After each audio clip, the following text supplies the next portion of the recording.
ഈ രാത്രിയിലെ തിരുവചന ശുശ്രൂഷയ്ക്ക് അടിസ്ഥാനമായിട്ട് നമ്മൾ വായിച്ചത് യോഹന്നാന്റെ സുവിശേഷം 3-ാം അധ്യായം അതിൻ്റെ 14-ാമത്തെ തിരുവെഴുത്താണ്. ഒരിക്കൽ കൂടി ആ തിരുവെഴുത്ത് വായിച്ച് സഹായിക്കണമെന്ന് ഓർമ്മ. മോശ മരുഭൂമിയിൽ സർപ്പത്തെ ഉയർത്തിയതുപോലെ മനുഷ്യപുത്രനെയും ഉയർത്തേണ്ടതാകുന്നു. മോശെ മരുഭൂമിയിൽ സർപ്പത്തെ ഉയർത്തിയതുപോലെ മനുഷ്യപുത്രനെയും ഉയർത്തേണ്ടതാകും. ഒരിക്കൽ കൂടി കരമുയർത്തി ദൈവത്തിന് മഹത്വം കൊടുക്കാം. അയ്യോ എന്ന് ഉറക്കം ഹല്ലേലൂയ പറ.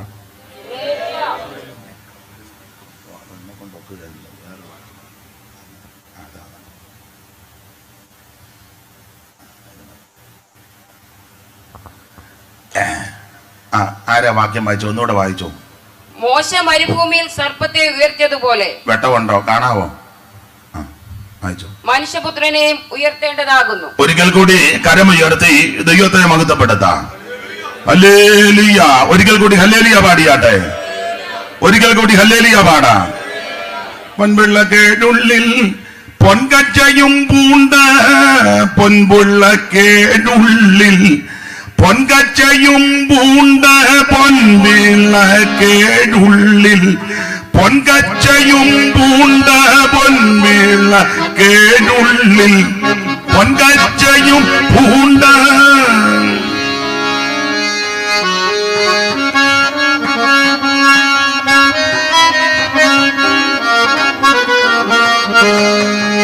പൊൻപിള്ളക്കേടുള്ളിൽ പൊൻകച്ചയും പൂണ്ട പൊൻപിള്ളക്കേടുള്ളിൽ പൊൻകച്ചയും പൂണ്ട പൊൻപിള്ളക്കേടുള്ളിൽ പൊൻകച്ചയും പൂണ്ട വെള്ളത്തല മൂടി വെള്ളയമ്പി പോൽ പൊൻപിള്ളക്കേടുള്ളിൽ പൊൻകച്ചയും പൂണ്ട പൊൻപിള്ളക്കേടുള്ളിൽ പൊൻകച്ചയും പൂണ്ട വെള്ളത്തല മൂടി വെള്ളയമ്പി പോൽ.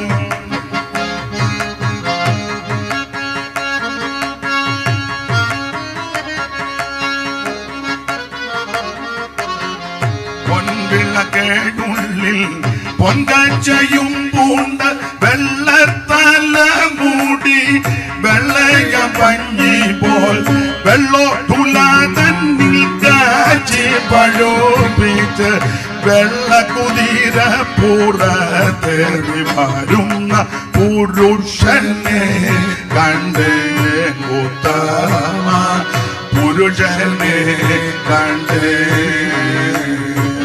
പുരുഷനെ കണ്ടേ ഉത്തമ പുരുഷനെ കണ്ടേ.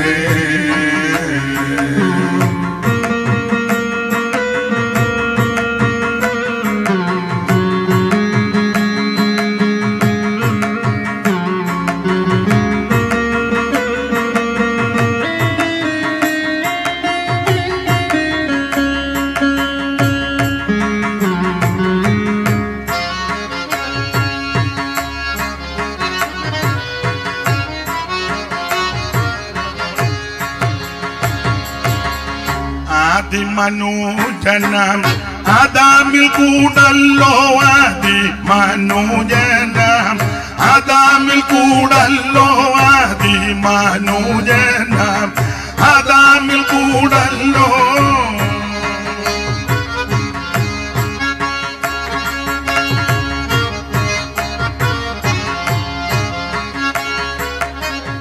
ആദിമനൂജനം ആദാമിൽ കൂടല്ലോ ആദിമനൂജനം ആദാമിൽ കൂടല്ലോ പാപങ്ങൾ ലോകത്തിൽ ആകെ പരന്നതു.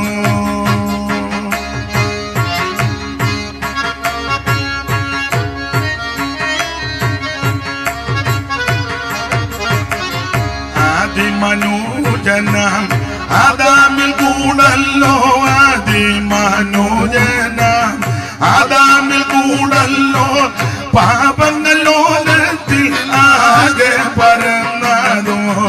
ഏവർക്കും പാപ പരിഹാരത്തിനായി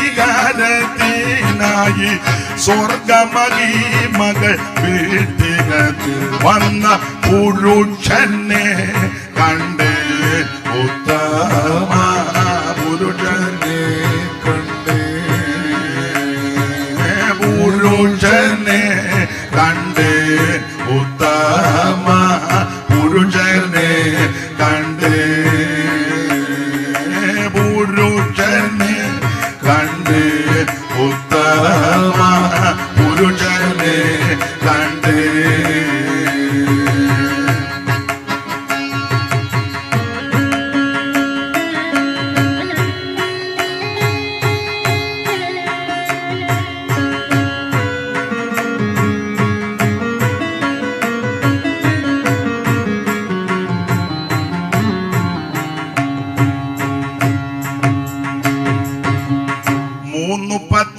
സ്നാനം 3:30 വേല 3:10 സ്നാനം 3:30 വേല 3:10 സ്നാനം 3:30 വേല 3:10 സ്നാനം 3:30 വേല 3:10 സ്നാനം 3:30 വേല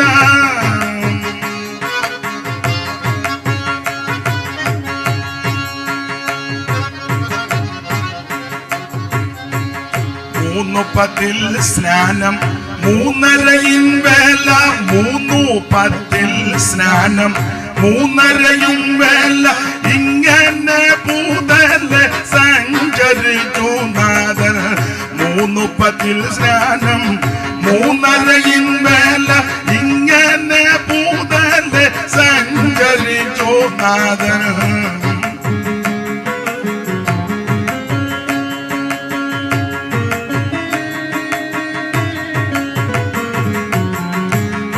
3:10 സ്നാനം 3:30 വേല ഇങ്ങനെ പൂതല് സഞ്ചരിച്ചു നാഥൻ പാരിൽ പലതരം വേലകൾ ചെയ്തു താൻ ഭൂതപിശാചിൻ തലയെ തകർത്ത പുരുഷനെ കണ്ട് ഉത്തമ പുരുഷനെ കണ്ട് പുരുഷനെ കണ്ട് ഉത്തമ പുരുഷനെ കണ്ട് പുരുഷനെ കണ്ട് ഉത്തമ പുരുഷനെ കണ്ട് പുരുഷനെ കണ്ട് ഉത്തമ പുരുഷനെ കണ്ട്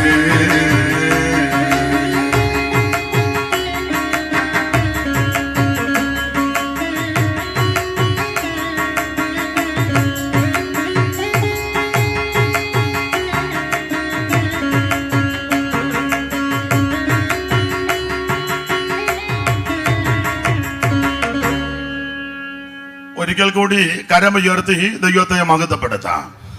ഹല്ലേലൂയ. ഈ നല്ല രാത്രി സമയത്തിനായിട്ട് കർത്താവിനെ മഹത്വപ്പെടുത്തുന്നു. എല്ലാ പ്രിയപ്പെട്ടവരെയും ദൈവം അനുഗ്രഹിക്കട്ടെ. ഈ ബഥേൽ സഭ മാന്യസഭയ്ക്കായിട്ട് ദൈവത്തെ സ്തുതിക്കുന്നു. പല സന്ദർഭങ്ങളിൽ ഇവിടെ വന്ന് ദൈവവചനം ശുശ്രൂഷിപ്പാൻ അവസരം ദൈവം തന്നിട്ടുണ്ട്. കർത്താവ് ഈ സഭയെ, ഇവിടെ കൂടി വരുന്ന മാന്യ ദൈവമക്കളെ, ശുശ്രൂഷകനെ, കുടുംബത്തെ ഉത്തരോത്തരം വീണ്ടും അനുഗ്രഹിക്കട്ടെ എന്ന് ആശീർവദിക്കുകയും പ്രാർത്ഥിക്കുകയും ചെയ്യുന്നു. വിശേഷിച്ച് ഒരു വാക്കൂടെ പറയുന്നത്, എന്നോട് ബന്ധപ്പെട്ട് അത് പറയാതിരിക്കാൻ ഒക്കത്തില്ല. കർത്തൃദാസൻ ഓർപ്പിച്ചതുപോലെ KK ജോസഫ് അവർകൾ കുടുംബം, അദ്ദേഹം പരാമർശിച്ചതുപോലെ ദീർഘവർഷത്തെ ആത്മീക ബന്ധമുണ്ട്. അന്ന് പൊടിപ്പാറയിൽ താമസിക്കുന്ന സമയത്ത് അവിടെ ശുശ്രൂഷിക്കുമ്പോൾ ചങ്ങനാശ്ശേരി സെന്ററിലെ ബഹുമാനപ്പെട്ട CB ജോണച്ചായനോടുള്ള ബന്ധത്തിൽ ശുശ്രൂഷിക്കുന്ന കാലം മുതൽ അടുത്ത് ആത്മീകമായിട്ട് ബന്ധപ്പെടുവാനിടയായി. മാമൂട്ടിൽ ശുശ്രൂഷിക്കുമ്പോഴാണ് ഞങ്ങൾ ആദ്യമായിട്ട് കൂടുതൽ അടുക്കുന്നത്. ഒരു വീട് പോലെയാണ് അന്ന് മുതൽ ഇന്ന് വരെയും കഴിയുന്നതും സഹകരിക്കുന്നതും. നിന്റെ അമ്മ എനിക്കും അമ്മയെന്ന് പൗലോസ് പറഞ്ഞതുപോലെ പൊടിയമ്മാമ്മ എനിക്കും അമ്മയാണ്. ദൈവത്തിന് മഹത്വം. ഒരമ്മ സഹകരിക്കുന്നത് പോലെ, ചെയ്യുന്നത് പോലെ, ശുശ്രൂഷിക്കുന്നത് പോലെ, സ്നേഹിക്കുന്നത് പോലെ, ശാസിക്കുന്നത് പോലെ ആ മാന്യ കർത്തൃദാസി ആ വിധ ശുശ്രൂഷകൾ ചെയ്യുന്നത് നന്ദിയോടെ ഈ തരുണത്തിൽ ഓർക്കുന്നു. ഞാൻ പ്രസംഗിക്കാൻ വരുമ്പം ഫ്രണ്ടി ഇരിക്കണമെന്ന് പറഞ്ഞു. എവിടെ ആണോ ഇരിക്കുന്നത്? അവിടെ കണ്ട് ഇവിടെ വന്നായിരിക്കണം. പ്രസിഡൻ്റായി കഴിഞ്ഞ് ഫ്രണ്ടി ഇരിക്കുകയല്ലേ. അപ്പം ആ കർത്തൃദാസനെയും കുടുംബത്തെയും ദൈവം അനുഗ്രഹിക്കട്ടെ. ധാരാളം ദിവസങ്ങളിൽ ഇവിടെ പാർത്ത് ഭക്ഷണം തന്നിട്ടുണ്ട്. ഇപ്പോഴും കൂടെ യാത്രയൊക്കെ പോകുമ്പോൾ കയറുകയും ഭക്ഷിക്കാനും പാനം ചെയ്യുവാനും ഒക്കെ ദൈവം കൃപ നൽകുന്നു. എല്ലാറ്റിനായിട്ടും ദൈവത്തെ സ്തുതിക്കുന്നു. അത് അധികപ്പറ്റല്ല, പറഞ്ഞില്ലെങ്കിൽ നന്ദികേടാകും. എല്ലാറ്റിനായിട്ടും ദൈവത്തെ സ്തുതിക്കുന്നു. ആദരണീയ കർത്തൃദാസന്മാരെ എല്ലാവരെയും ഓർത്ത് ദൈവത്തെ സ്തുതിക്കുന്നു. ഇന്ന് രാത്രിയിലെ ശുശ്രൂഷയ്ക്ക് നിങ്ങളുടെ പ്രാർത്ഥന വളരെ സഹായമായി നിൽക്കണമെന്ന് വീണ്ടും അപേക്ഷിക്കുന്നു. ദൈവം എല്ലാവരെയും ഇന്ന് രാത്രി അനുഗ്രഹിക്കട്ടെ. ആദരണീയ കർത്തൃദാസൻ സമയം 9 മണി വരെയുള്ള സമയം അനുവദിച്ചു തന്നിട്ടുണ്ട്. അതിനകം പ്രസംഗം നിർത്തി ആശീർവാദം പറയുവാനാണ് കർത്താവിൽ ശരണപ്പെടുന്നത്. ദൈവം എല്ലാവരെയും അനുഗ്രഹിക്കട്ടെ. വായിച്ച തിരുവെടുത്ത് കർത്തൃദാസി ഒന്നുകൂടെ വായിച്ച് സഹായിക്കണമെന്ന് വീണ്ടും ഓർപ്പിക്കുന്നു. മോശ മരുഭൂമിയിൽ സർപ്പത്തെ ഉയർത്തിയതുപോലെ മനുഷ്യപുത്രനെയും ഉയർത്തേണ്ടതാകുന്നു. യോഹന്നാന്റെ സുവിശേഷം 3-ാം അധ്യായത്തിന്റെ 14-ാമത്തെ തിരുവെടുത്താണ് ഇന്ന് രാത്രിയിലെ തിരുവചന ചിന്തയ്ക്ക് അടിസ്ഥാനമായിട്ട് വായിച്ചത്. യോഹന്നാന്റെ സുവിശേഷം. ഇന്നലെ സുവിശേഷത്തെ പറ്റിയൊക്കെ നന്നായിട്ട് പറഞ്ഞു. ഇനി നാളെ വരുന്ന കർത്തദാസൻ അന്ത്യകാല സംഭവങ്ങളെ വളരെ അടുക്കടുക്കായിട്ട് അത് ആത്മനിയോഗത്തോടെ നന്നായിട്ട് സംസാരിപ്പാൻ കഴിവുള്ള കർത്തദാസനാണ്. അപ്പം ഇടയ്ക്ക് ഞാൻ വന്നിരിക്കുന്നത്. കർത്താവിന് മഹത്വം. സാധാരണ ഈ പേടിയുള്ളവരെയായി ഇടയ്ക്ക് നിർത്തുന്നത്. ധൈര്യശാലികളെല്ലാം മുമ്പും പുറകും നിൽക്കും. അപ്പോൾ ഇന്ന് എന്നെ ആ ഇടയ്ക്ക് നിർത്തിയിരിക്കുന്നത്. ദൈവത്തിന്റെ മഹത്വം. അതുകൊണ്ട് ചില കാര്യങ്ങൾ കമ്പിവാചകം പോലെ പറയുവാൻ കർത്താവ് ശരണപ്പെടുന്നു. ദൈവത്തിന് മഹത്വം. അവര് ഇന്നലെ ശുശ്രൂഷിച്ച കർത്തൃദാസനും ദൈവത്താൽ ഉപയോഗിക്കപ്പെടുന്നത് ഓർത്ത് ദൈവത്തെ മഹത്വപ്പെടുത്തുന്നു. യോഹന്നാന്റെ സുവിശേഷം 3-ാം അധ്യായത്തിന്റെ 14-ാമത്തെ വാക്യം. നിങ്ങൾക്ക് ചിലർക്ക് എന്നെ പറ്റി അറിവ് കാണും. ഇടയ്ക്കിടയ്ക്ക് 2 ശീല് പാട്ട് പാടും. അത് നന്നായിട്ടൊന്നും പാടത്തില്ലെങ്കിലും തരുന്ന കൃപയ്ക്കനുസരിച്ച് പാട്. ഇന്നാളൊരു അമ്മ പറഞ്ഞു, നിങ്ങൾ രണ്ടുകൂടെ കിടന്ന് ഈ കാറുന്ന എന്തിനാന്ന്. പാടുന്നൊന്നും അല്ല അമ്മ പറഞ്ഞത്. ഞാനും ഷൂപാസ്റ്റർ കൂടെ നിങ്ങൾ രണ്ടുകൂടി കിടന്ന് കാറുന്ന എന്തിനാന്ന്. ഏതാണ്ട് ശരിയാ, കാറുക. എന്നാലും സന്തോഷം കൊണ്ടാന്ന് അമ്മയോട് ഞാൻ പിന്നെ പറഞ്ഞു. അപ്പൊ ഇടയ്ക്ക് 2 ശീല് അമ്മയുടെ ഭാഷയല്ല, കാറുമ്പം ജമൽസിനൂടെ സഹായിക്കണേ. പുള്ളി തന്നെ പാടിക്കോട്ടെന്ന് പറഞ്ഞിരിക്കരുത്. നാം ഒന്നിച്ച് അവന്റെ നാമത്തെ മഹത്വപ്പെടുത്തുക. ദൈവം ഇന്ന് രാത്രി എല്ലാവരെയും സഹായിക്കട്ടെ. ഈ ഗായക സംഘത്തെ ഓർത്ത് ദൈവത്തെ സ്തുതിക്കുന്നു. ദൈവം നിങ്ങളെ വീണ്ടും അനുഗ്രഹിക്കട്ടെ. അപ്പോൾ യോഹന്നാന്റെ സുവിശേഷം 3-ാം അധ്യായത്തിന്റെ 14-ാം വാക്യം. എന്താണ് സുവിശേഷം? ഏതാണ് സുവിശേഷം? സുവിശേഷം ഒന്നേ ഉള്ളൂ. അത് മറ്റാരുമല്ല, ഒരു വ്യക്തിയാ. ആ വ്യക്തി കർത്താവാകുന്ന യേശു ക്രിസ്തു. മനുഷ്യവർഗത്തിന്റെ പാപത്തിന്റെ പരിഹാരം വരുത്തുവാൻ സ്വർഗ മഹിമകൾ വെടിഞ്ഞ് ഇഹലോകത്തിൽ ഇറങ്ങി വന്ന നസറയനാകുന്ന യേശു ക്രിസ്തു. അതാണ് സുവിശേഷം. ദൈവമക്കളായ പ്രിയപ്പെട്ടവർക്ക് ഈ വാക്യങ്ങളും ഈ കാര്യങ്ങളെല്ലാം നന്നായിട്ട് അറിയാം. അറിവില്ലാത്ത ആരെങ്കിലും ദൂരത്തിരുന്നോ ചാരത്തിരുന്നോ ഓൺലൈനിലോ ശ്രദ്ധിക്കുന്നെങ്കിൽ അവരുടെ അറിവിനാണ് ഈ കാര്യം പറയുന്നത്. അവരെ ഉന്നം വെച്ചാന്നല്ലോ നമ്മൾ യോഗം നടത്തുന്നത്. അപ്പോൾ ശ്രദ്ധിക്കുക, സുവിശേഷം അതൊരു വ്യക്തിയാ. അത് മറ്റാരുമല്ല, കർത്താവായ യേശു ക്രിസ്തു. പൗലോസ്ലീഹ വളരെ സ്പഷ്ടമായിട്ട് ആ കാര്യം പറഞ്ഞു. ദാവീദിന്റെ സന്തതിയായി ജനിച്ച് മരിച്ച് അടക്കപ്പെട്ട് ഉയർത്തെഴുന്നേറ്റ യേശു ക്രിസ്തുവിനെ ഓർത്തുകൊള്ളുവീൻ. അതാകുന്ന സുവിശേഷം. ആ സുവിശേഷമാണ് ഇവിടെ വിളിച്ച് പറയുന്നത്. അത് വിളിച്ച് ക്ഷണിച്ചവര് അവരുടെ പ്രാപ്തിക്കും കൃപയ്ക്കും തന്മയത്വത്തിനും ദൈവകൃപയ്ക്കും അനുസരിച്ചാണ് ഇത് സംസാരിക്കുന്നത്. എന്തായാലും ഇതെല്ലാം യേശു ക്രിസ്തുവിനെ പറ്റിയായി പറയുന്നത്. മറ്റൊരുത്തനിലും രക്ഷയില്ല. നാം രക്ഷിക്കപ്പെടുവാൻ ആകാശത്തിന് കീഴിൽ മനുഷ്യരുടെ ഇടയിൽ നൽകപ്പെട്ട ഒരേ ഒരു നാമം, അത് നസറയനാകുന്ന യേശു ക്രിസ്തുവിന്റെ പരിശുദ്ധ നാമം. അപ്പോൾ അതാണ് സുവിശേഷം. ഞാൻ ഒരു ഹൈന്ദവ പശ്ചാത്തലത്തിൽ നിന്നാണ് ഈ പെന്തിക്കോസി വരുന്നത്. ആരും എന്നെ വിളിച്ചതല്ല, നിർബന്ധിച്ചതല്ല, സമ്മർദ്ദമൊന്നും ചെലുത്തിയതല്ല, അത് വിധം തരാന്ന് പറഞ്ഞ് ക്ഷണിച്ചതൊന്നുമല്ല. അങ്ങനൊന്നും വരാറുമില്ല. ചിലർക്ക് നമ്മളെ പറ്റിയൊക്കെ തെറ്റിദ്ധാരണയുണ്ട് പെന്തിക്കോസുകാരെ പറ്റി. പണ്ടുണ്ട്, ഇപ്പോഴുണ്ടോ എന്ന് അറിയത്തില്ല. പണ്ടൊക്കെ പറയും എന്തെങ്കിലുമൊക്കെ കാര്യങ്ങൾ നമുക്ക് തന്ന് ആൾക്കാരെ ഇവർ പെന്തിക്കോസിൽ കൂട്ടുക. അങ്ങനൊന്നുമല്ല.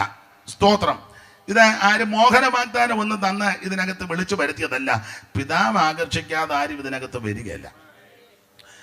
പിന്നെ പണ്ട് പെന്തിക്കോസുകാരെ പറ്റി ഒരു പ്രചാരമൊക്കെ ഉണ്ടായിരുന്നു. ഇവര് കണ്ണടച്ച് ഫോട്ടോ എടുക്കും. എന്നിട്ട് അമേരിക്കയിലും മറ്റ് രാജ്യങ്ങളിൽ അയച്ചു കൊടുക്കും. അതും അത്ര യോജിക്കാനൊക്കത്തില്ല. കാരണം പ്രാർത്ഥിക്കാൻ പോലും ഒരെണ്ണം കണ്ണടയ്ക്കുന്നില്ല. ഇവിടെയും കർത്തദാസൻ പ്രാർത്ഥിക്കാന്ന് പറഞ്ഞപ്പോൾ എല്ലാവരും സ്റ്റേജിലോട്ട് നോക്കുന്നുണ്ട്, കണ്ണു തുറന്ന് കണ്ടോ. അപ്പം അതൊന്നും അത്ര വിശ്വസിക്കാൻ പറ്റാത്ത കാര്യങ്ങളാണ്. എന്തായാലും ഒരു കാര്യം പറ, ഇങ്ങനെ തെറ്റിദ്ധാരണകൾ നമുക്കുണ്ട്. അതല്ല, ഇന്ന് രാത്രി ഒന്ന് മാറട്ടെ. യേശുവിൽ വിശ്വസിക്കാൻ ഏവർക്കും ദൈവം ഭാഗ്യം നൽകട്ടെ. അപ്പോൾ ഈ മാർഗത്തിൽ ഞാൻ വന്നത് യേശു എന്നെ സൗഖ്യമാക്കി. സാക്ഷ്യങ്ങളെല്ലാം പറയുവാൻ സമയമെടുക്കുന്നില്ല. സുഖമില്ലാതെ വളരെ പ്രയാസപ്പെട്ടു, ചികിത്സക ചെയ്തു. അന്നത്തെ വിശ്വാസം അനുസരിച്ച് പല കാര്യങ്ങൾ ചെയ്യുകയും പ്രവർത്തിക്കുകയും ചെയ്തു. എന്നാൽ എനിക്ക് വേണ്ട വിധത്തിൽ യാതൊരു ആശ്വാസമോ വിടുതലോ ലഭിച്ചില്ല. ചുരുക്കി പറയാം, ഒരു സന്ധ്യയ്ക്ക് ക്ഷേത്ര ദർശനം കഴിഞ്ഞ് ദീപാരാധന കഴിഞ്ഞ് വീട്ടിലേക്ക് വരുന്ന സന്ദർഭത്തിൽ ഇതുപോലെ ഒരു പെന്തിക്കോസുകാരുടെ മുറ്റത്ത് ഒരു യോഗം. ദൂരെ നിന്ന് യോഗം ശ്രദ്ധിച്ചു. അസുഖത്തിന്റെ കാഠിന്യമുണ്ട്, ശാരീരിക വിഷമതകളുണ്ട്. അപ്പോൾ ദൂരെ മാറി നിന്ന് യോഗം ശ്രദ്ധിച്ചു. അപ്പോൾ ഹൃദയത്തിലൊരു ചിന്ത, ഇവർ പ്രാർത്ഥിച്ചാൽ യേശു ചിലപ്പോൾ സൗഖ്യമാക്കും. അങ്ങനെ അമാന്തിച്ചില്ല. ഒരു പയ്യൻ വന്ന പയ്യനോട് പറഞ്ഞു, അവൻ അവിടെ ചെന്ന് ചുമതലപ്പെട്ടവരോട് പറഞ്ഞു, പ്രാർത്ഥനയ്ക്ക് അവര് ക്ഷണിച്ചു. അറച്ചും മടിച്ചും ആന്നതിലും മുമ്പോട്ട് നടന്നു ചെന്നു. അന്ന് രാത്രി അവിടെയുള്ള ദൈവദാസന്മാരും ദൈവമക്കളും എനിക്ക് വേണ്ടി പ്രാർത്ഥിച്ചു. കർത്താവിന്റെ ദാസന്മാരിൽ ചിലര് എൻ്റെ ശിരസിൽ കൈവച്ച് പ്രാർത്ഥിച്ചു. ആ രാത്രി യേശു സൗഖ്യമാക്കി. ഉദ്ദേശം അന്ന് രാത്രി ഒരു 11:45 രക്ഷിക്കപ്പെടുവാൻ എന്ന് പറഞ്ഞാൽ യേശു ക്രിസ്തുവിനെ രക്ഷകനായിട്ട് ഏറ്റെടുക്കുവാൻ ദൈവം ഭാഗ്യം നൽകി. അങ്ങനെയാണ് ഈ മാർഗത്തിൽ വന്നത്.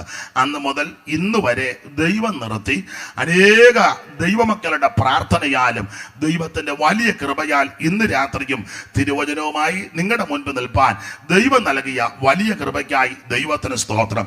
ഞാൻ പറഞ്ഞതിന്റെ സാരം, ഇന്ന് രാത്രി ആരെങ്കിലും മാനസിക വ്യതകളോ മാനസിക പീഡകളോ രോഗപീഡകളോ മാറാരോഗമോ തീരാ ദുഃഖമോ അനുഭവിക്കുന്നെങ്കിൽ നിരാശപ്പെടേണ്ട കാര്യമില്ല, വ്യാകുലപ്പെടേണ്ട കാര്യമില്ല. യേശു നിങ്ങളെ വിടുവിക്കും. ഇന്ന് രാത്രി എന്നെ രക്ഷിച്ച ദൈവം, എന്നെ പോലെ അനേകരെ രക്ഷിച്ച ദൈവം ഈ രാത്രിയും ഇവിടെ വന്നിട്ടുണ്ട്.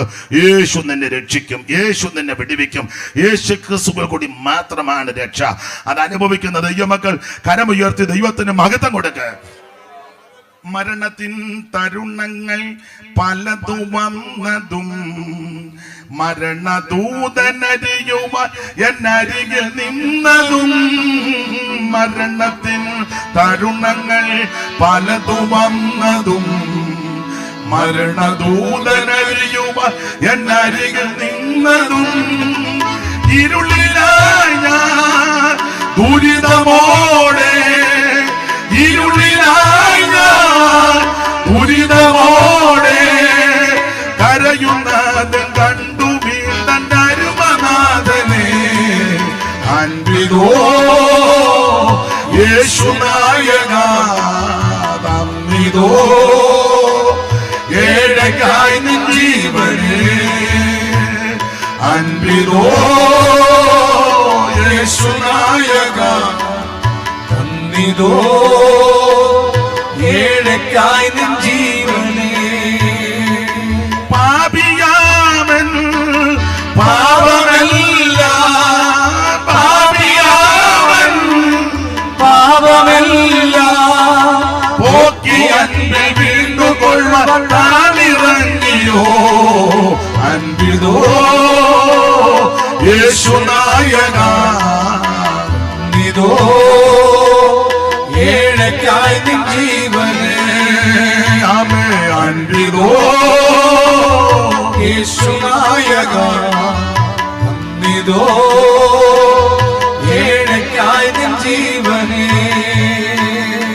അതുകൊണ്ട് ഇന്ന് രാത്രി മരണത്തെ ഭയപ്പെടുന്ന, രോഗത്താൽ ഭാരപ്പെടുന്ന, രോഗപീഠകളിൽ വലയുന്ന, മാറാരോഗത്തിൽ തീരാവ്യാധിയിൽ വലയുന്ന ആരെങ്കിലും എന്നെ കേൾക്കുന്നെങ്കിൽ നിരാശപ്പെടരുത്, പതറരുത്, ചഞ്ചലിക്കരുത്. യേശു നിന്നെ രക്ഷിക്കും. യേശു ക്രിസ്തു നിന്നെ വിടുവിക്കും.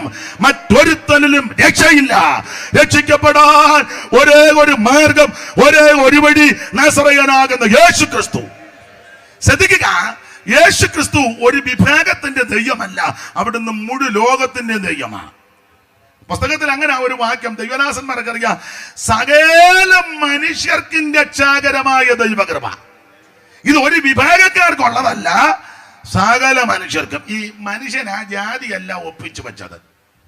സ്തോത്രം. കുരുക്കൊപ്പിച്ചേച്ച് പല ആൾക്കാരും പോയി, ഒപ്പിച്ചു വെച്ചതാ. സ്മൃതി ഉണ്ടല്ലോ, മൊത്തം ഞാൻ പറയുന്നത് വല്ലാത്ത സ്മൃതിയാ.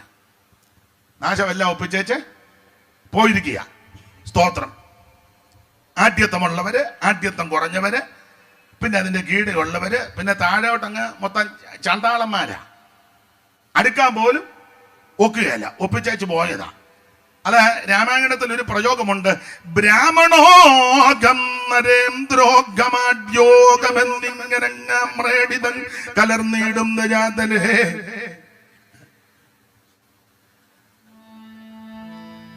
ഈ കുഞ്ഞാട് പോകുന്നിടത്തെല്ലാം അവനെ അനുഗമിക്കുമെന്ന് പറഞ്ഞ ജയ്സനെ ഞാൻ അങ്ങനെ കഴിവിന്റെ പരമാവധി. അപ്പൊ ഞാൻ ഇന്ന് പുള്ളിയോട് പറഞ്ഞു കുഞ്ഞാടാ എന്ന് പറഞ്ഞു. പുള്ളി പറഞ്ഞു കുഞ്ഞാടല്ല വെല്ലിയാടാ എന്ന് പറഞ്ഞു. പുള്ളി അങ്ങനെ ഇങ്ങനെ പറയത്തില്ല, പറഞ്ഞാന്നല്ല കൊള്ളിച്ചേ. അപ്പം ശ്രദ്ധിക്കുക, ഇത് മനുഷ്യനൊപ്പിച്ച് വെച്ചതാ. ബ്രാഹ്മണോഗം നരേന്ദ്രോഗമാദ്യോഗമെന്നിങ്ങനെ കലർന്നിടുന്ന ജാന്തരെ ജന്തുക്കൾ ഭക്ഷിച്ച് കാറ്റിച്ചു പോകിലും ബന്ധുവെണ്ണീറായി ചമഞ്ഞു പോയിടിലും മണ്ണിന് കീഴായി കൃമികളായി പോകിലും. അങ്ങനെ തന്നെ വേണം. അപ്പൊ ശ്രദ്ധിക്കുക, ബ്രാഹ്മണ ക്ഷത്രിയ വൈശ്യ ശൂദ്ര കുരുക്കൊപ്പിച്ച് വെച്ചേച്ചാ പോയത് എന്ന് പറഞ്ഞാൽ ഈ ബ്രാഹ്മണന ഈ ഭൂമി മുഴുവൻ, വിശേഷിച്ച് കേരളം. വേറെ ആർക്കും ഇവിടെ കോടാലി എടുത്തെറിഞ്ഞ് ബ്രാഹ്മണർക്ക് കൊടുത്തെന്നാ എഴുതി വെച്ചിരിക്കുന്നത്. അപ്പൊ അതുകൊണ്ട് ബാക്കിയുള്ളവരെ മുഴുവൻ താഴേക്കിടയിൽ കണ്ട് അവരെ നന്നായിട്ട് ഉപദ്രവിച്ച ഒരു കാലമുണ്ട്. പഴയ ആൾക്കാർക്ക് അതൊക്കെ പിടികിട്ടും. അവര് വഴി കൂടെ വരുമ്പോൾ ശബ്ദമുണ്ടാക്കും, ഹോയ് ഹോയ് ഹോയ് എന്ന്. അന്നേരം അതിന് കീഴെ ഉള്ളവരൊക്കെ വഴി കൂടെ എങ്ങാനും നടക്കാന് പോളക്കകത്ത് ആടുകോ കണ്ടത്തിനകത്ത് മുങ്ങിക്കിടന്നോണം, ഇല്ല നല്ല പെരുക്ക് മേടിക്കും. ഇപ്പൊ അങ്ങനെ എങ്ങാനും പെരുക്കാൻ വന്നാൽ കൊച്ചുങ്ങൾ നിന്നെ എടുത്ത് ഏറ്റും, പഴയ പെരുക്കാന്നും പറഞ്ഞ്. അപ്പൊ ഇത് പണ്ട് ഇങ്ങനൊരു കാലമുണ്ടായിരുന്നു. പട്ടിക്ക് വഴിയെ നടക്കാം, മനുഷ്യന് വഴിയെ നടക്കാൻ മേല. പേയുള്ള പട്ടിക്ക് വരെ മെയിൻ റോഡിൽ കൂടെ നടക്കാം. പക്ഷേ ദൈവത്തിന്റെ സാദൃശ്യത്തിൽ സ്വരൂപത്തിൽ സൃഷ്ടിച്ച മനുഷ്യന് വഴി കൂടെ നടക്കാൻ മേലാത്തൊരു കാലമുണ്ടായിരുന്നു. അയിത്വവും ഏതാ വല്ലാത്ത ദുഷ്കാലമാണ്. പ്രാന്താലയം എന്നൊക്കെ ചിലര് വിളിച്ചല്ലോ, അതൊന്നും ഞാൻ വിവരിക്കുന്നില്ല. വല്ലാത്തൊരു കാലം, അടിമകളുള്ള കാലം, അടിമ കച്ചവടം, അടിമ കമ്പോളം. സ്ത്രീകൾക്ക് മാറുമറക്കാൻ പറ്റത്തില്ല, ആഭരണം ധരിക്കുവാൻ അനുവദനീയമല്ല. അഥവാ വല്ലോ ആഭരണം ധരിച്ച കല്ലുകൊണ്ട് മാല ഉണ്ടാക്കണം. ലോഹങ്ങൾ കൊണ്ട് സ്വർണവും തങ്കവും വെള്ളിയൊക്കെ ഉള്ള ആഭരണം അതൊക്കെ വലിയ പുള്ളിക്കാർക്ക്. പിന്നെ പാവത്തുങ്ങള് ആഭരണം ധരിക്കാൻ പൂതിയിളക്കം വല്ലതും ഉണ്ടായ കല്ലുകൊണ്ട് മാല ഉണ്ടാക്കണം. അവയവങ്ങൾക്ക് കരം കൊടുക്കുന്ന കാലം അറിയാമല്ലോ, ചരിത്രം പഠിക്കുന്നവർക്ക്. അവയവത്തിന് കരമെടുക്കാൻ ചെന്നപ്പോൾ ഒരു അമ്മ ആ അവയവം മുറിച്ച് നിലത്തിട്ടേച്ച് പറഞ്ഞു ഇതെടുത്തോണ്ട് പൊക്കോളാൻ പറഞ്ഞു. അതുപോലെ പീഡിപ്പിക്കുക. ആ സ്ഥലത്തിന്, ആ അവയവത്തിന്റെ പേരാ ഇപ്പോഴും ആ സ്ഥലത്തിന് കൊടുത്തിരിക്കുന്നത്. അതൊക്കെ ചരിത്രം പഠിക്കുന്നവർക്കറിയാം. മാടോട് ചേർത്ത് മനുഷ്യനെ വെച്ച് ഉഴുന്നൊരു കാലം. സായിപ്പ് വില്ലുവണ്ടിയെ പോയപ്പോൾ ഇങ്ങനെ നോക്കി, കണ്ടത്തിലൂടെ നോക്കിയപ്പോൾ ഒരു വശത്ത് മാട്, അപ്പുറ മനുഷ്യൻ. കണ്ടു നിർത്തി. സായിപ്പന്മാരുള്ള കാലമാ.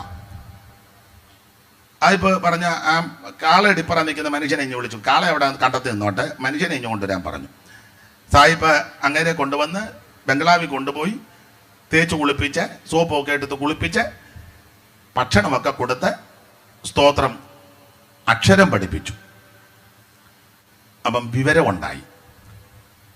അങ്ങനെയുള്ള കാലം ഉണ്ടായിരുന്നു. സായിപ്പ് അങ്ങനെ വിളിച്ചോണ്ട് പോയപ്പോൾ മുതലാളി നോക്കി നിൽക്കുക. അങ്ങനെ ഉടയ്ക്ക വെടിവെച്ച് കളയും തന്നെ സായിപ്പ്. സായിപ്പ് തോക്കുമായിട്ടാണ് നടക്കുന്നത്. ആട്ടെ, ഞാൻ ആ ഭാഗത്തേക്കൊന്നും പോകുന്നില്ല. അങ്ങനത്തെ ഒരു കാലം ഉണ്ടായിരുന്നു. അടിമക്കച്ചവടം, അയിത്തം, പള്ളിക്കൂടത്തിൽ കയറ്റുകയല്ല, വിദ്യ അഭ്യസിക്കുവാൻ സാധ്യമല്ല. അങ്ങനെ ഇരുന്നപ്പോഴായി നേരണത്ത് നമ്മുടെ ഒരു അപ്പച്ചൻ ഒരു പള്ളിക്കൂടം തുടങ്ങി. ഒന്നും ഞാനിപ്പോൾ പറയുന്നില്ല, ചരിത്രം പറഞ്ഞ് അങ്ങനെ അങ്ങ് പോകും. ദൈവത്തിന്റെ മഹത്വം. പള്ളിക്കൂടത്തിൽ ഒരു പെൺകുട്ടി കയറ്റിയതിന് പള്ളിക്കൂടം തീ വെച്ച് കളഞ്ഞു. കുമ്പനാടിനടുത്ത് ഉണർവുണ്ടായ സ്ഥലമാ. കുമ്പനാടിനടുത്ത് പഴയ ഉണർവ് നടന്ന സ്ഥലമാ, പൂവത്തൂർ ഉണർവ്. അതിനടുത്ത് പുല്ലാട്ട് പള്ളിക്കൂടത്തിൽ ഒരു ആളെ കയറ്റിയതിന് ആ പള്ളിക്കൂടത്തിന് തീ വെച്ചു. അദ്ദേഹത്തിന്റെ പഴയ പേര് തേവൻ എന്ന, ചരിത്രം പഠിക്കുന്നവർക്കറിയാം. ആ പള്ളിക്കൂടത്തിന് തീ വെച്ചു. പിന്നെ സരസകവി മൂലൂര് പത്മനാഭ പണിക്കരുടെ സമ്മർദ്ദത്താലും നിർബന്ധത്താലും ആ തേവൻ എന്ന് പറയുന്ന ആ പയ്യനെ സ്കൂളിൽ കൊണ്ടിരുത്തി വിദ്യ അഭ്യസിച്ചു. മൂലൂര് പത്മനാഭ പണിക്കര് അദ്ദേഹത്തെ ചേർത്ത് കാര്യങ്ങളെല്ലാം കുറച്ചുകൂടെ പഠിപ്പിച്ചു. അദ്ദേഹം പിന്നീട് പ്രസിദ്ധനായ ഒരു മാന്യ മനുഷ്യൻ, കേശവശാസ്ത്രി എന്ന് പറയും. പഴയ ആൾക്കാർക്ക്, ചരിത്രം പഠിച്ചിട്ടുള്ളവർക്ക് ഞാൻ പറഞ്ഞ കാര്യം പിടികിട്ടും. അപ്പോൾ ഇങ്ങനെയുള്ള വല്ലാത്തൊരു കാലമുണ്ടായിരുന്നു. ഈ കാലത്ത് അയിത്തവും അനാചാരങ്ങളും കൊടികുത്തി വാടുന്ന സമയമാണ്. തൊട്ടുകൂടായ്മ, തീണ്ടിക്കൂടായ്മ, പല വിധത്തിൽ കരം കൊടുക്കണം. വലിയ പുള്ളിക്കാർക്ക് കരം ഒന്നും കൊടുക്കണ്ട, അല്ലാത്തവരെല്ലാത്തിനും വിവാഹത്തിന് വരെ കരം കൊടുക്കണം. പന്തലിട്ട് അതിന് കരം കൊടുക്കണം, എല്ലാത്തിനും കരമാണ്. അപ്പൊ ചുരുക്കി പറഞ്ഞാൽ അങ്ങനത്തെ ഒരു കാലം. ഈ കാലത്തെ നോക്കിക്കൊണ്ട് ആശാൻ, എൻ കുമാരൻ ആശാൻ ആശയ ഗംഭീരമാണ്. അദ്ദേഹത്തിന്റെ പദങ്ങളും കവിതകളുമൊക്കെ ആമേൻ ഹൃദയത്തിനകത്ത് തുളച്ചു കയറുന്നതാ. അദ്ദേഹം ഈ കാലമെല്ലാം കണ്ടുകൊണ്ട് ഒരു മലബാർ ലഹളയെല്ലാം കൂടെ കണക്കിലെടുത്ത് ഒരു പുസ്തകം എഴുതി, കവിത എഴുതി, ദുരവസ്ഥ. ഈ അവസ്ഥയെല്ലാം കണ്ടെഴുതിയ ദുരവസ്ഥ. തൊട്ടുകൂടാത്തവർ, തീണ്ടിക്കൂടാത്തവർ, ദൃഷ്ടിയിൽപ്പെട്ടാലും ദോഷമുള്ളവർ, കെട്ടില്ലാത്തവർ, തമ്മിൽ ഉണ്ണാത്തവരിങ്ങനെ ഒന്നിച്ച് ആഹാരം കഴിക്കുകയല്ല. പഴയ ആൾക്കാർക്ക് അറിയാം, എല്ലാവർക്കും ഒന്നിച്ച് ഭക്ഷണം കൊടുക്കുകയല്ല. സാധുക്കളാകുന്ന, അധകൃതനാകുന്ന, അധസ്ഥിതനാകുന്ന ആൾക്കാർക്ക് തമ്പുരാക്കന്മാരുടെയൊക്കെ വീട്ടിൽ ചെല്ലാനൊക്കത്തില്ല, മിറ്റത്ത് കയറാനൊക്കുകയല്ല. ഇനി അഥവാ വല്ല സമയത്തും ചെന്നാൽ ആ മിറ്റത്തോട്ടൊന്നും അടുപ്പിക്കല്ല, മിറ്റത്തൊരു ദൂരെ കുഴി കുത്തി ഇല കോട്ടി അതിനകത്ത് വെച്ച് കഞ്ഞിയൊക്കെ കൊടുക്കും. ഒന്നിച്ച് കഴിക്കത്തില്ല, അയിത്തമാണ്. ഈ അയിത്തം മാറ്റാൻ വേണ്ടി ചരിത്രം പഠിക്കുന്നവർക്ക് മുണ്ടക്കയത്ത് ബേക്കർ സാഹിബ് ഒരു മിശ്രഭോജനം നടത്തി. അത് ചരിത്രം പഠിക്കുന്നവർക്ക് മിശ്രഭോജനം. ഏതാണ്ട് 250 പേരോളം അതിൽ കൂടി, പിന്നെ വേറെ പ്രധാനപ്പെട്ട 250 പേരും വേറെ ധാരാളം ആൾക്കാർ കൂടി മിശ്രഭോജനം. അതിനെപ്പറ്റി ചരിത്രത്തിൽ എഴുതി വെച്ചിട്ടുണ്ട്. അപ്പൊ ഞാൻ സൂചിപ്പിച്ചത് ഈ ദുസ്ഥിതിക്കെല്ലാം പരിഹാരം വന്നതും വരുത്തിയതും ഈ സുവിശേഷം വന്നത് കൊണ്ടാണ്.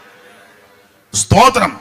നേരും ചൊവ്വന് തുണി ഉടുക്കാൻ പഠിപ്പിച്ചതും തുണി ഉടുത്തോണ്ട് തെരുവുകളിൽ കൂടി റോഡിൽ കൂടി നടക്കാൻ ഇടയാക്കിയത് സുവിശേഷം വന്നത് കൊണ്ടാണ്. രണ്ടക്ഷരം കൂട്ടി വായിക്കാൻ ഇടയാക്കിയത് സുവിശേഷം വന്നത് കൊണ്ടാണ്. ഒന്നിച്ച് ഒരു പന്തിക്കിരിക്കുവാനും യാത്ര ചെയ്യുവാനും ഒക്കെ ഇടയാക്കിയത് സുവിശേഷം വന്നത് കൊണ്ടാണ്. സ്തോത്രം. അതിന് ഇങ്ങനൊന്നും അല്ല സ്തോത്രം പറയേണ്ടത്. വേണ്ട വേണ്ട, ഇത്രയും ഒപ്പിച്ചല്ലോ ചന്തയ്ക്ക്, വലിയ കാര്യം. സുവിശേഷം എവിടെ ഉയർത്തപ്പെട്ടിട്ടുണ്ടോ അവിടെല്ലാം മാറ്റങ്ങൾ ഉണ്ടായിട്ടുണ്ട്.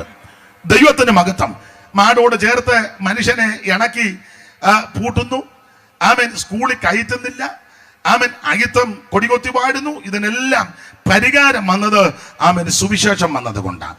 അതുകൊണ്ട് ഇന്ന് രാത്രി ആമൻ ഉയർത്തപ്പെടേണ്ടത് സുവിശേഷമാണ്. സ്തോത്രം. ഞാൻ പറയാനുണ്ട്, എട്ടും പൊട്ടും അറിയാത്ത നമ്മുടെ അമ്മമാരൊക്കെ ഇംഗ്ലീഷ് പറഞ്ഞ് കേട്ടിട്ടില്ലേ? സുവിശേഷം വന്നത് കൊണ്ടാണ്. പള്ളിക്കൂടത്തിൽ പോലും പോകാത്ത തങ്ക ഗ്ലോറി ഉണ്ടോ? പള്ളിക്കൂടത്തിൽ പോലും തങ്കമ്മ പോയിട്ടില്ല. എന്നാൽ യോഗം അങ്ങോട്ട് മൂത്ത് കഴിയുമ്പോൾ ഉറി. അത് സുവിശേഷം വന്നത് കൊണ്ടാണ്. അന്നേരം തങ്ക ഗ്ലോറി പറഞ്ഞപ്പോ ചിന്ന അപ്പറയിരുന്നു ജീസസ്. സുവിശേഷം വന്നത് കൊണ്ടാണ്. അന്നേരം അപ്പറായിരുന്നു മേരി വിക്ടറി. മേരിയോട് പറയാം, മേരി എന്നാ എഴുതി തരാൻ പറഞ്ഞാൽ ഒന്നും എനിക്കറിയാൻ മേലെന്ന് പറയും. അപ്പൊ ചുരുക്കി പറഞ്ഞാൽ ഇതിനെല്ലാം മാറ്റം വന്നത് സുവിശേഷം വന്നതാ. എന്റെ കാര്യം കൊണ്ട് എടുത്തു. സ്തോത്രം. സുവിശേഷം വന്നത് കൊണ്ടല്ലേ ഇന്ന് രാത്രി ഇവിടെ നിൽക്കാൻ ഒത്തത്. അല്ലെങ്കിൽ എൻ്റെ അപ്പന് കള്ളുഷാപ്പിലെ ജോലിയായിരുന്നു. ഒന്നെങ്കിൽ ആ ജോലിക്ക് ഞാൻ പോകും കണിശമായിട്ടും, കാരണം യൂണിയൻ തൊഴിലാളി ആയതുകൊണ്ട് അപ്പൻ്റെ ജോലി കിട്ടും.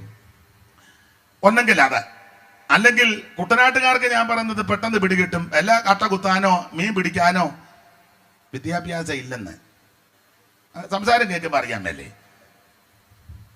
സ്തോത്രം.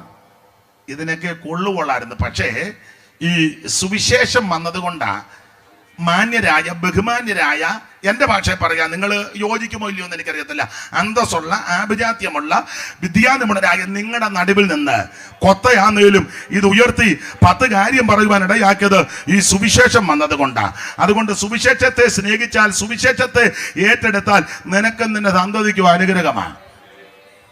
നരഭോജികളെ, നരസ്നേഹികളാം ഉത്തമ സോദരരാകും. നരഭോജികളെ, നരസ്നേഹികളാം ഉത്തമ സോദരരാകും. വിമല മനോഹര സുവിശേഷം മംഗള ജയ ജയ സന്ദേശം. വിമല മനോഹര സുവിശേഷം മംഗള ജയ ജയ സന്ദേശം. എങ്ങും പുകഴ്ത്തുവിൻ സുവിശേഷം മംഗള ജയ ജയ സന്ദേശം.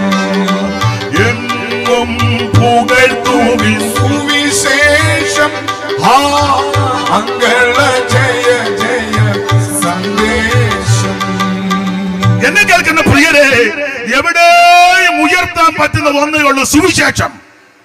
അതുകൊണ്ട് അവസരം കിട്ടുന്നിടത്തെല്ലാം സുവിശേഷം പറഞ്ഞു. ഒറ്റ ഒരുത്തനെ നോക്കണ്ട, ഒരുത്തന്റെ മൂപ്പും ചോദിക്കണ്ട, നെഞ്ചും നെറ്റിയും കൊടുത്ത് നീ സുവിശേഷം അറിയിക്കണം.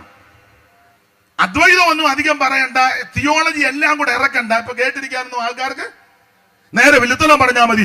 യേശു നിന്നെ രക്ഷിക്കും, യേശു നിന്നെ സൗഖ്യമാക്കും, യേശു നിന്നെ വിടുവിക്കും. ഇത് പറഞ്ഞാൽ മതി. ടൈമായെങ്കിൽ ഇവനകത്ത് വന്നോളും. സ്തോത്രം. ഉണയും കൊതിയും പറഞ്ഞ് നടക്കാതെ യേശുവിനെ പറ്റി പറയാനായി പറഞ്ഞത്. വീട്ടിൽ ജോലിക്ക് വരുന്നവരോട് ഇങ്ങനെ പണി കൊടുത്തുകൊണ്ടിരിക്കാതെ വല്ലപ്പോഴും സുവിശേഷം, ആ തുണിയും കൂടെ കഴുകി വെച്ച് പോടി. അവൾ തുണി കഴുകി തീർന്നോ? ഇല്ല കൊച്ചമ്മ, ഇച്ചിരി കൊണ്ടുണ്ട്. അന്നേരം ഉള്ളിയും കൂടെ പൊളിച്ചേക്കണം. അവക്ക് വിടവ് കൊടുക്കുന്നില്ല. ഉള്ളി പൊളിച്ച് തീരാറായോടി. ഇപ്പം തീരും. അങ്ങനെ ആണെങ്കിൽ ആണ്ട ചുക്കലി എല്ലാം തൂക്കണം. കാശ് കൊടുക്കുന്നത് കൊണ്ട് ജോലി ചെയ്യിപ്പിച്ചോ, പക്ഷെ അതിലുപരി സുവിശേഷം അറിയിക്കണം. യേശുവിന് ഇഷ്ടമുള്ളവർ അംഗീകരിച്ചാൽ മതി, ഇഷ്ടമുള്ളവര് അത് ഏറ്റെടുത്താൽ മതി. പക്ഷെ പറയേണ്ട കർത്തവ്യം നമ്മുടേതാണ്. അതുകൊണ്ട് എന്നെ കേൾക്കുന്ന എല്ലാവരും നന്നായിട്ട് യേശുവിനെ പറ്റി പറയണം. പറയാൻ കൊള്ളാമെന്ന് യേശുവിനെ പറ്റിയുള്ളൂ. ബാക്കി പലരെ പറ്റി അധികം പറയാതിരിക്കുന്നതാ നല്ലത്. യേശുവിനെ പറ്റി പറ, ഒരു കുഴപ്പവുമില്ല. എല്ലായിടത്തും സുവിശേഷം അറിയിക്കണം. ചിലയിടത്ത് സുവിശേഷമൊക്കെ നമ്മൾ അറിയിക്കാൻ ചെല്ലുമ്പോൾ ചിലരുടെ ആ നോട്ടവും നിപ്പോ കണ്ട നമ്മൾ ഏതാണ്ട് മോട്ടിച്ചോണ്ട് പോയതുപോലെ, ചിലര് പൂഞ്ഞാൻ പോലായി വന്നിരിക്കുന്നത്. എന്നാലും നമ്മളെ കാണുമ്പോൾ മുണ്ടുമെല്ലാം മടക്കി കുത്തി. എനിക്ക് ഇത് കാണുമ്പം ഊറിയ ചിരി വരും. പിന്നെ ഞാൻ ചിരിക്കത്തില്ല, കാരണം അവൻ തേമ്പേച്ച് പോയ എന്നെ എടുക്കും. ഞാനൂലാന്നേലും തേമ്പും. നമുക്ക് തിരിച്ചൊന്നും ചെയ്യാനും ഒക്കത്തില്ല. അതാണ് നമ്മുടെ പ്രമാണം. ഈ ബഹുമാനപ്പെട്ട കെ ജോസഫ് പാസ്റ്റർ ഞങ്ങളും എല്ലാം കൂടെ ടീം പ്രവർത്തനം നടത്തുമായിരുന്നു. Shalem India hospital team. അദ്ദേഹം അതിൻ്റെ സെക്രട്ടറി. ബഹുമാനപ്പെട്ട CV ജോണച്ചാനായിരുന്നു രക്ഷാധികാരി. എന്നെ അതിൻ്റെ ഡയറക്ടറുമാക്കി. ഇപ്പം ഞങ്ങളിപ്പോൾ പിന്നെ ശുശ്രൂഷയോട് പല സ്ഥലങ്ങളിൽ പോയതുകൊണ്ട് അത് പിന്നീട് മുൻപോട്ട് കൊണ്ടുപോകാൻ ഒത്തില്ല. എങ്കിലും 10-15 കൊല്ലം നമ്മൾ പ്രവർത്തിച്ചു. അപ്പോൾ ഒരിക്കൽ ഞങ്ങൾ അടിമാലിയിലെ ഒരു പരസ്യയോഗം നടത്തുക. അപ്പം വേങ്ങലെ വേവിച്ചനുമുണ്ട്. പാസ ലീഡ് ചെയ്യുന്നെന്ന് എനിക്ക് തോന്നുന്നു. ഞാൻ സാക്ഷ്യം പ്രസ്താവിച്ചു. അപ്പം ഞാൻ പറഞ്ഞുകൊണ്ടിരിക്കുമ്പം ഞാൻ പറഞ്ഞു, യേശു എന്നെ സൗഖ്യമാക്കി, ചികിത്സകൾ ചെയ്ത് ഭേദമൊന്നും വന്നില്ല, അന്നത്തെ വിശ്വാസം അനുസരിച്ച് പല കാര്യങ്ങൾ ചെയ്തു, വിടുതലൊന്നും ലഭിച്ചില്ല എന്നൊക്കെ ഞാൻ സാക്ഷ്യം പറഞ്ഞപ്പം ഒരുത്തനെ മുമ്പേ പറഞ്ഞ പോലെ ഒരു ഞാഞ്ഞൂല്ലേ മുണ്ടുമൊക്കെ മടക്കി കുത്തി ഞാൻ നിൽക്കുന്നതിൻ്റെ അതിലേ കൂടി ഇങ്ങനെ പോവുക. പോകുമ്പോൾ എന്നെ ഇങ്ങനെ നോക്കുന്നുണ്ട്. എന്നുവെച്ചാൽ ഇവൻ കുറച്ച് കഴിഞ്ഞപ്പോൾ തിരിഞ്ഞിങ്ങോട്ടൊന്ന് വരും. എന്നെയായി നോക്കുന്നേ. ഞാനും കാണുന്നുണ്ട്, അച്ഛനും എല്ലാം ഉണ്ട്. അപ്പം കുറച്ച് വണ്ടി അങ്ങോട്ട് മാറ്റിയിട്ട് ഞങ്ങളുടെ ബേച്ചനടുത്തിപ്പോണ്ട്. ബേച്ചനെ കൂടി ചോദിച്ചു, ഇതിൻ്റെ ലീഡർ ആരായിരുന്നു? പുള്ളി പറഞ്ഞു ഞാൻ തന്നെയാന്ന് പറഞ്ഞു. ബേച്ചനെ അറിയാവുന്നവർക്കറിയാം, ഞാൻ തന്നെയാന്ന് പറഞ്ഞു. ഉടനെ ബേച്ചനോട് പറഞ്ഞു അവനോട് നിർത്താൻ പറയാൻ, എന്നോട്. ഉടനെ ബേച്ചൻ പറഞ്ഞു അത് പുള്ളി പറഞ്ഞോളും നിർത്താൻ, പുള്ളിക്കറിയാൻ ടൈം എപ്പോഴാന്ന്. ബേച്ചനും കയറി. കുറച്ച് കഴിഞ്ഞപ്പോൾ ഇവൻ തിരിച്ചൊന്നുകൂടെ നടന്നേച്ച് പറഞ്ഞു വടിവാളിന് വെട്ടുവന്ന്. അവൻ വേഗം പറഞ്ഞ് പെട്ടെന്ന് വെട്ടിക്കോ, ആരും ചോദിക്കാനില്ലെന്ന് പറഞ്ഞ്. പുള്ളിയെ വീട്ടിൽ നിന്ന് ഇങ്ങനെ വിട്ടിരിക്കുന്നതാ, ആരും ചോദിക്കാനില്ല. പിന്നെ അവനെ ഇച്ചിരി നേരം അവിടെ നിന്ന് നോക്കി. എന്തായാലും ദൈവകൃപയെ ശരണപ്പെട്ട് 2 വാക്ക് പറഞ്ഞു. അത് കഴിഞ്ഞ് എനിക്കൊന്ന് അച്ചാനാന്ന് തോന്നുന്നു പ്രസംഗിച്ചത്. ശുശ്രൂഷ ചെയ്ത് ഞങ്ങൾ യോഗമെല്ലാം നിർത്തി. കൃപയാല് പിറ്റേന്ന് അവൻ്റെ വീടിൻ്റെ അവിടെ ഒരു യോഗം വെച്ചു. സ്തോത്രം. അപ്പൊ ചിലരുടെ ആ നോട്ടവും നിപ്പും നടപ്പും ഒക്കെ കണ്ടാൽ നമ്മൾ ഏതാണ്ട് മോട്ടിച്ചേച്ച് പോകുന്ന അപ്പൊ ഊറിയ ചിരിയും ആ പൊടിമീശ പിടിച്ച് ഒരു തിരി ഇതൊക്കെ കാണുമ്പോൾ എനിക്ക് ഊറിയ ചിരി വരുന്നത് ഏത് മനുഷ്യനെ ഉറച്ചു നിന്നാൽ സ്തോത്രം. നിന്റെ വയറ്റിൽ കിടക്കുന്ന ഒരു വര അനങ്ങിയാൽ മതി, നീ അതോടെ ഇരിപ്പാകും. നമ്മൾ പറയും വലിയ കസറത്ത് കാണിക്കുന്നതിൻ്റെ വയറ്റിൽ കിടക്കുന്ന പീത്ത വര, നല്ല വര പോലും അല്ല, ആ പീത്ത കിടന്ന് ഇങ്ങനെ ഒന്ന് വെച്ചാൽ മതി, അതിനെ ഉള്ളു നീ. സ്തോത്രം. ഡെമ്പോടുവാണീണും ധനാഢ്യർ സാധുക്കളായോരും ഡെമ്പോട് വാണീണും ധനാഢ്യർ സാധുക്കളായോരും എല്ലാരും അങ്ങേ ഒരുപോലെ ലോകം എല്ലാരും അങ്ങേ ഒരുപോലെ ലോകം ഇല്ലാതെ വെടിഞ്ഞിടും നീ അതു മറക്കാതെ എല്ലാരും അങ്ങേ ഒരുപോലെ ലോകം എല്ലാരും അങ്ങേ ഒരുപോലെ ലോകം ഇല്ലാതെ വെടിഞ്ഞിടും നീയതു മറക്കാതെ ആനന്ദമേറും നിൻ ജീവകാലം മറയും നിഴൽ പോലെ നീയതു മറക്കാതെ. ഇന്ന് രാത്രി മരണത്തിന്റെ തണുത്തകരം വന്ന് നിന്നെ തലോടി തപ്പുന്നതിന് മുമ്പ് ഇന്ന് രാത്രി നീ യേശുവിനെ രക്ഷകനായി സ്വീകരിക്കണം. ഏത് മനുഷ്യനും ഉറച്ചു നിന്നാൽ ഒരു ശ്വാസമാ. അവൻ മനുഷ്യൻ 4 വിരൽ നീളമാ. അധികം ഞെളിയരുത്. ഇന്ന് രാത്രി ദൈവം നിനക്ക് അവസരം തരിക, നീ യേശുവിനെ രക്ഷിതാവായി സ്വീകരിക്കാൻ. 5 പൈസ മുടക്കണ്ട, കാശ് യേശുവിന് കോഴിയൊന്നും കൊണ്ട് കൊടുക്കണ്ട. കോഴിയുടെ ആവശ്യമൊന്നും യേശുവിനില്ല. സ്തോത്രം. യേശുവിന് ആരും വസ്തുവും കൊണ്ട് കൊടുക്കണ്ട. കർത്താവേ നിനക്ക് 2 സെന്റ്. കാരണം പിന്നെ പുള്ളി യേശുവിന് വസ്തു ഒന്നും വേണ്ട. യേശുവിന് നിന്റെ മരവും വേണ്ട, വീടും വേണ്ട, വസ്തുവും വേണ്ട, ഭൗതിക വസ്തുക്കളും ഒരു കരി യേശുവിന് ഇതൊന്നും വേണ്ട. യേശുവിന് 2 താറാവും 2 കോഴിയും 2 ആടും. ഈ കാട്ടിലെ 1000 മൃഗങ്ങൾ ദൈവത്തിൻ്റെതാ. അന്നേരം അതിൻ്റെ വെട്ടുപാതം വന്ന കന്നാലി ഒന്നും ദൈവത്തിന് വേണ്ട.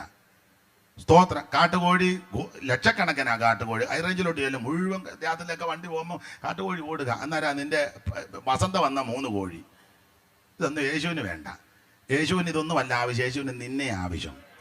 ഇന്ന് രാത്രി നിന്റെ ഹൃദയം കൊടുക്ക്. യേശുവെ എൻ്റെ ഉള്ളത്തിലേക്ക് വരണം, എന്നെ രക്ഷിക്കണം. ആര് പ്രാർത്ഥിക്കും അവരെ ഇന്ന് രാത്രി യേശു ക്രിസ്തു രക്ഷിക്കും. ദൈവത്തിന് മഹത്വം. അതിന് ദൈവം കൃപ നൽകട്ടെ. ഞാൻ സുവിശേഷത്തെ പറ്റി 1-2 കാര്യങ്ങളൊന്ന് ഓർപ്പിച്ചേ ഉള്ളൂ.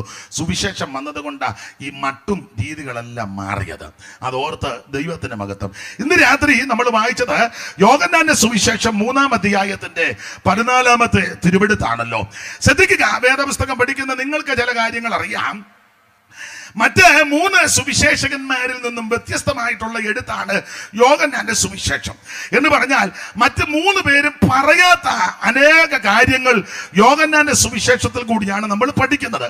അപ്പോൾ തന്നെ യോഹന്നാൻ പറയാത്ത ചില കാര്യങ്ങൾ മറ്റ് 3 പേരും രേഖപ്പെടുത്തിയിട്ടുണ്ട്. അതിൽ 1-2 കാര്യം, നമ്മുടെ കർത്താവാകുന്ന യേശു ക്രിസ്തുവിന്റെ തിരുപ്പിറവി, കർത്താവ് കന്യാസൂനുമായി ഈ ഭൂമിയിൽ അവതരിച്ച വിഷയം, കർത്താവിനെ മറിയ ഗർഭവതിയായതും യാത്ര ചെയ്തതും അവിടുത്തെ പ്രസവിച്ചതും കിടത്തിയ സ്ഥലവും തുടർന്നുള്ള പേര് ചാർത്തുന്ന വിഷയം, ഇതൊന്നും യോഹന്നാന്റെ സുവിശേഷത്തിൽ ഇല്ല. അതൊക്കെ മത്തായി ലൂക്കോസും ഒക്കെ വിശദീകരിച്ചെഴുതി അങ്ങനെയാണ് നമ്മൾ പഠിക്കുന്നത്. അതുപോലെ തന്നെ നമ്മുടെ കർത്താവാകുന്ന യേശു ക്രിസ്തു 40 ദിവസം ഉപവസിച്ച് പ്രാർത്ഥിച്ച വിഷയം, അത് യോഹന്നാന്റെ സുവിശേഷത്തിൽ രേഖപ്പെടുത്തിയിട്ടില്ല. എന്നാൽ മറ്റ് 3 സുവിശേഷകരും ആ കാര്യം വളരെ സ്പഷ്ടമായിട്ട് രേഖപ്പെടുത്തിയിട്ടുണ്ട്. യേശു ക്രിസ്തു ഉപവസിച്ച് പ്രാർത്ഥിച്ച വിഷയം. അപ്പോൾ യോഹന്നാൻ എഴുതാത്ത ചില കാര്യങ്ങൾ മറ്റ് ലൂക്കോസും മർക്കോസും മത്തായിയും രേഖപ്പെടുത്തിയിട്ടുണ്ട്. എന്നാൽ മത്തായിയും മർക്കോസും ലൂക്കോസും രേഖപ്പെടുത്താത്ത ചില വിഷയങ്ങൾ യോഹന്നാന്റെ സുവിശേഷത്തിലാണ് നമ്മൾ പഠിക്കുന്നത്. ദൈവദാസന്മാർക്കും വേദപുസ്തക പരിചയമുള്ള ദൈവമക്കൾക്കും അതെല്ലാം തിട്ടമുണ്ടെന്ന് എനിക്കറിയാം. നിങ്ങൾ ചിലര് ഇതെല്ലാം അറിയാമെന്ന് എനിക്കറിയാം. പിന്നെ നിങ്ങളിപ്പോൾ ഇരിക്കുന്നത് ഞാൻ പറയുന്നത് ഒക്കുന്നുണ്ടോ നോക്കിയിരിക്കുക. തെറ്റുന്നുണ്ടോ, ഒക്കുന്നുണ്ടോ, പോയിന്റ് വല്ലോ വിട്ടുപോയിട്ടുണ്ടോ, എന്തെങ്കിലും അപാകതയുണ്ടോ? ചിലപ്പം എന്തെങ്കിലും അപാകത വരും. നിങ്ങൾ ക്ഷമിച്ച് എനിക്ക് വേണ്ടി പ്രാർത്ഥിച്ച് സഹായിക്കണമെന്ന് വീണ്ടും വീണ്ടും വിനീതമായിട്ട് അപേക്ഷിക്കുക. അപ്പൊ ശ്രദ്ധിക്കുക, യോഹന്നാന്റെ സുവിശേഷത്തിൽ മറ്റ് 3 പേരും പറയാത്ത ചില കാര്യങ്ങൾ രേഖപ്പെടുത്തിയിട്ടുണ്ട്. അതിൽ 1-2 കാര്യം. ഒന്ന്, കാനാവിലെ കല്യാണ വീട്ടിൽ ക്രിസ്തു പച്ചവെള്ളത്തെ വീഞ്ഞാക്കി. അത് മറ്റ് 3 സുവിശേഷകന്മാർ പറഞ്ഞിട്ടില്ല. യോഹന്നാന്റെ സുവിശേഷത്തിലാണ് നമ്മളത് മനസ്സിലാക്കുന്നത്. അതുപോലെ തന്നെ രാത്രി വന്ന നിക്കോദോമോസിനോട് യേശു സംഭാഷിച്ച ആ സംഭാഷണ പരമ്പര, വീണ്ടും ജനനം എന്ന വിഷയം, അത് മറ്റ് 3 സുവിശേഷകന്മാർ പറഞ്ഞിട്ടില്ല. യോഹന്നാന്റെ സുവിശേഷത്തിൽ കൂടിയാണ് നമ്മളത് മനസ്സിലാക്കുന്നത്. അതുപോലെ തന്നെ യഹൂദന് നിഷിദ്ധമായ ശമരിയക്കാരുടെ അടുക്കൽ യേശു ചെന്നത്, യേശു ആ പട്ടണത്തിൽ കൂടെ ചെന്നതും ശമരിയയിൽ കയറിയതും ആ കിണറ്റിൻകര ഇരുന്നതും ആ സ്ത്രീ വെള്ളം കോരാൻ വന്നതും സംഭാഷിച്ച സംഭാഷണ പരമ്പരകളും വിഷയങ്ങളെല്ലാം മറ്റ് 3 സുവിശേഷകർ രേഖപ്പെടുത്തിയിട്ടില്ല. അത് യോഹന്നാന്റെ സുവിശേഷത്തിലാണ് നമ്മൾ മനസ്സിലാക്കുന്നത്. അതുപോലെ തന്നെ ബഥാനിയിലെ ലാസർ മരിച്ചു, അടക്കി, 4-ാം ദിവസം നാറ്റം വെച്ചെങ്കിലും യേശു ഉയർപ്പിച്ചു. ഈ വിഷയം മറ്റ് 3 പേരും രേഖപ്പെടുത്തിയിട്ടില്ല. അത് യോഹന്നാന്റെ സുവിശേഷത്തിലാണ് നമ്മൾ വായിക്കുകയും മനസ്സിലാക്കുകയും ചെയ്യുന്നത്. അതുപോലെ തന്നെ പെരുത്ത മീൻകൂട്ടം വലയിൽ അകപ്പെട്ടത്, മറ്റ് 3 പേരും മീൻപിടുത്തത്തെ പറ്റിയൊക്കെ പറഞ്ഞിട്ടുണ്ടെങ്കിലും പെരുത്ത മീൻകൂട്ടം വലയിൽ അകപ്പെട്ട വിഷയം വിശകലനം ചെയ്ത് എഴുതിയിരിക്കുന്നത് യോഹന്നാന്റെ സുവിശേഷത്തിലാണ്. അപ്പോൾ യോഹന്നാന്റെ സുവിശേഷത്തിന്റെ വിശേഷമായൊരു വിഷയം എന്തെന്ന് ചോദിച്ചാൽ യേശു ക്രിസ്തു ദൈവമാണെന്ന് തെളിയിക്കുക. യേശുക്രിസ്തുവാണ് ഏകദൈവം, യേശുക്രിസ്തുവാണ് സത്യദൈവം, യേശുക്രിസ്തുവാണ് നിത്യദൈവം, യേശുക്രിസ്തുവാണ് സാക്ഷാൽ ദൈവം, യേശുക്രിസ്തുവാണ് ജീവനുള്ള ദൈവം, യേശുക്രിസ്തു മാത്രമാണ് ദൈവം. അത് യോഹന്നാൻ തെളിയിച്ചിരിക്കുക. ഞാൻ എപ്പോഴും പറയും, ഈ ഭാഗമൊക്കെ പറയുമ്പോൾ ഞാൻ സാധാരണ പറയുന്ന കാര്യം ഒന്നുകൂടെ ആവർത്തിക്കുക. അവൻ അടുത്ത കാലത്ത് മുളച്ച് കിളിച്ചു വന്ന ഒരു പുത്തൻ ദൈവമല്ല ക്രിസ്തു, അവിടുന്ന് നിത്യനായ ദൈവമാ. സങ്കീർത്തനക്കാരൻ പാടിയിരിക്കുന്ന വാക്യം നമുക്കെല്ലാം മനപ്പാഠമാ. വിശേഷിച്ച് മരണവീടുകളിൽ ആ വാക്യങ്ങൾ ഉരുവിടുക പതിവ്. കർത്താവേ, നീ തലമുറയായി ഞങ്ങളുടെ സങ്കേതമായിരിക്കുന്നു. പർവ്വതങ്ങൾ ഉണ്ടായതിന് നീ ഭൂമിയെയും ഭൂമണ്ഡലത്തെയും നിർമ്മിച്ചതിന് മുമ്പ് നീ അനാദിയായി ശാശ്വതമായി ഞങ്ങളുടെ ദൈവമാകുന്നു. അപ്പൊ ശ്രദ്ധിക്കുക, 50 വർഷമോ 100 വർഷമോ 1000 വർഷം പഴക്കമല്ല ദൈവത്തിന്. അവിടുന്ന് അനാദിയായും ശാശ്വതമായും നമ്മുടെ ദൈവമാ. ഞാനും നിങ്ങളും ആരാധിക്കുന്ന യേശു നിത്യനാ. ഞാനും നിങ്ങളും ആരാധിക്കുന്ന യേശു ക്രിസ്തു അവൻ പുരാതനത്വമുള്ളവനാ. ഞാനും നിങ്ങളും ആരാധിക്കുന്ന യേശു ക്രിസ്തു അവൻ അനാദിയായും ശാശ്വതമായുള്ളവനാ. അവിടുന്ന് അൽഭയും ഒമേഗയുമാ. ഇന്ന് രാത്രി ഈ ആയുസ് നമുക്ക് ലഭിച്ച ഏറ്റവും വലിയ ഭാഗ്യം സത്യദൈവമായ, നിത്യദൈവമായ, ഏകദൈവമായ, സാക്ഷാൽ ദൈവമായ യേശു ക്രിസ്തുവിനെ ആരാധിക്കുന്നതും സേവിക്കുന്നതും സ്നേഹിക്കുന്നതും അവിടുത്തെ ഭജിക്കുന്നതുമാ നമ്മുടെ ജീവിതത്തിൽ ഏറ്റവും വലിയ ഭാഗ്യം. ഹല്ലേലൂയ.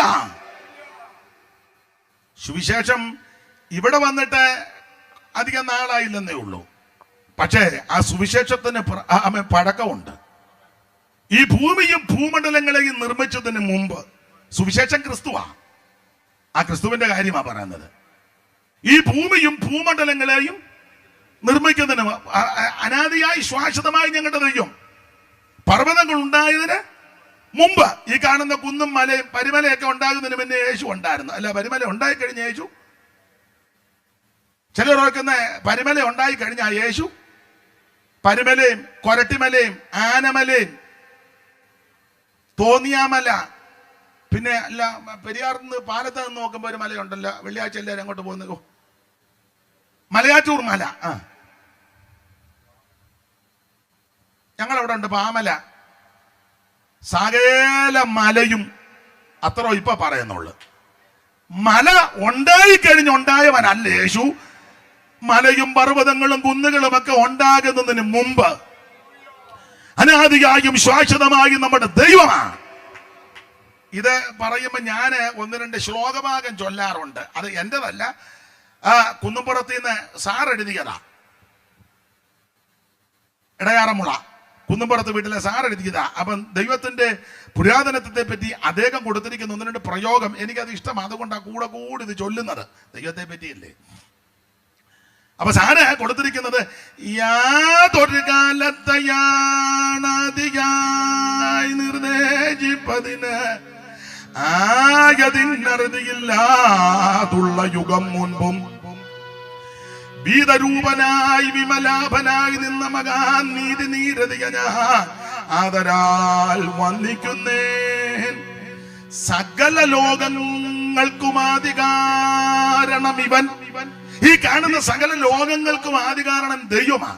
മൈക്ക് വർക്ക് ചെയ്യുന്നവരുടെ മോനാന്നോ ചെയ്യുന്നത്? നന്നായിരിക്കുന്നുണ്ട് കേട്ടോ, ദൈവം അനുഗ്രഹിക്കട്ടെ. മോൻ രക്ഷിക്കപ്പെട്ടതാണോ? ഏത് സഭയിലാ കൂടുന്നത്?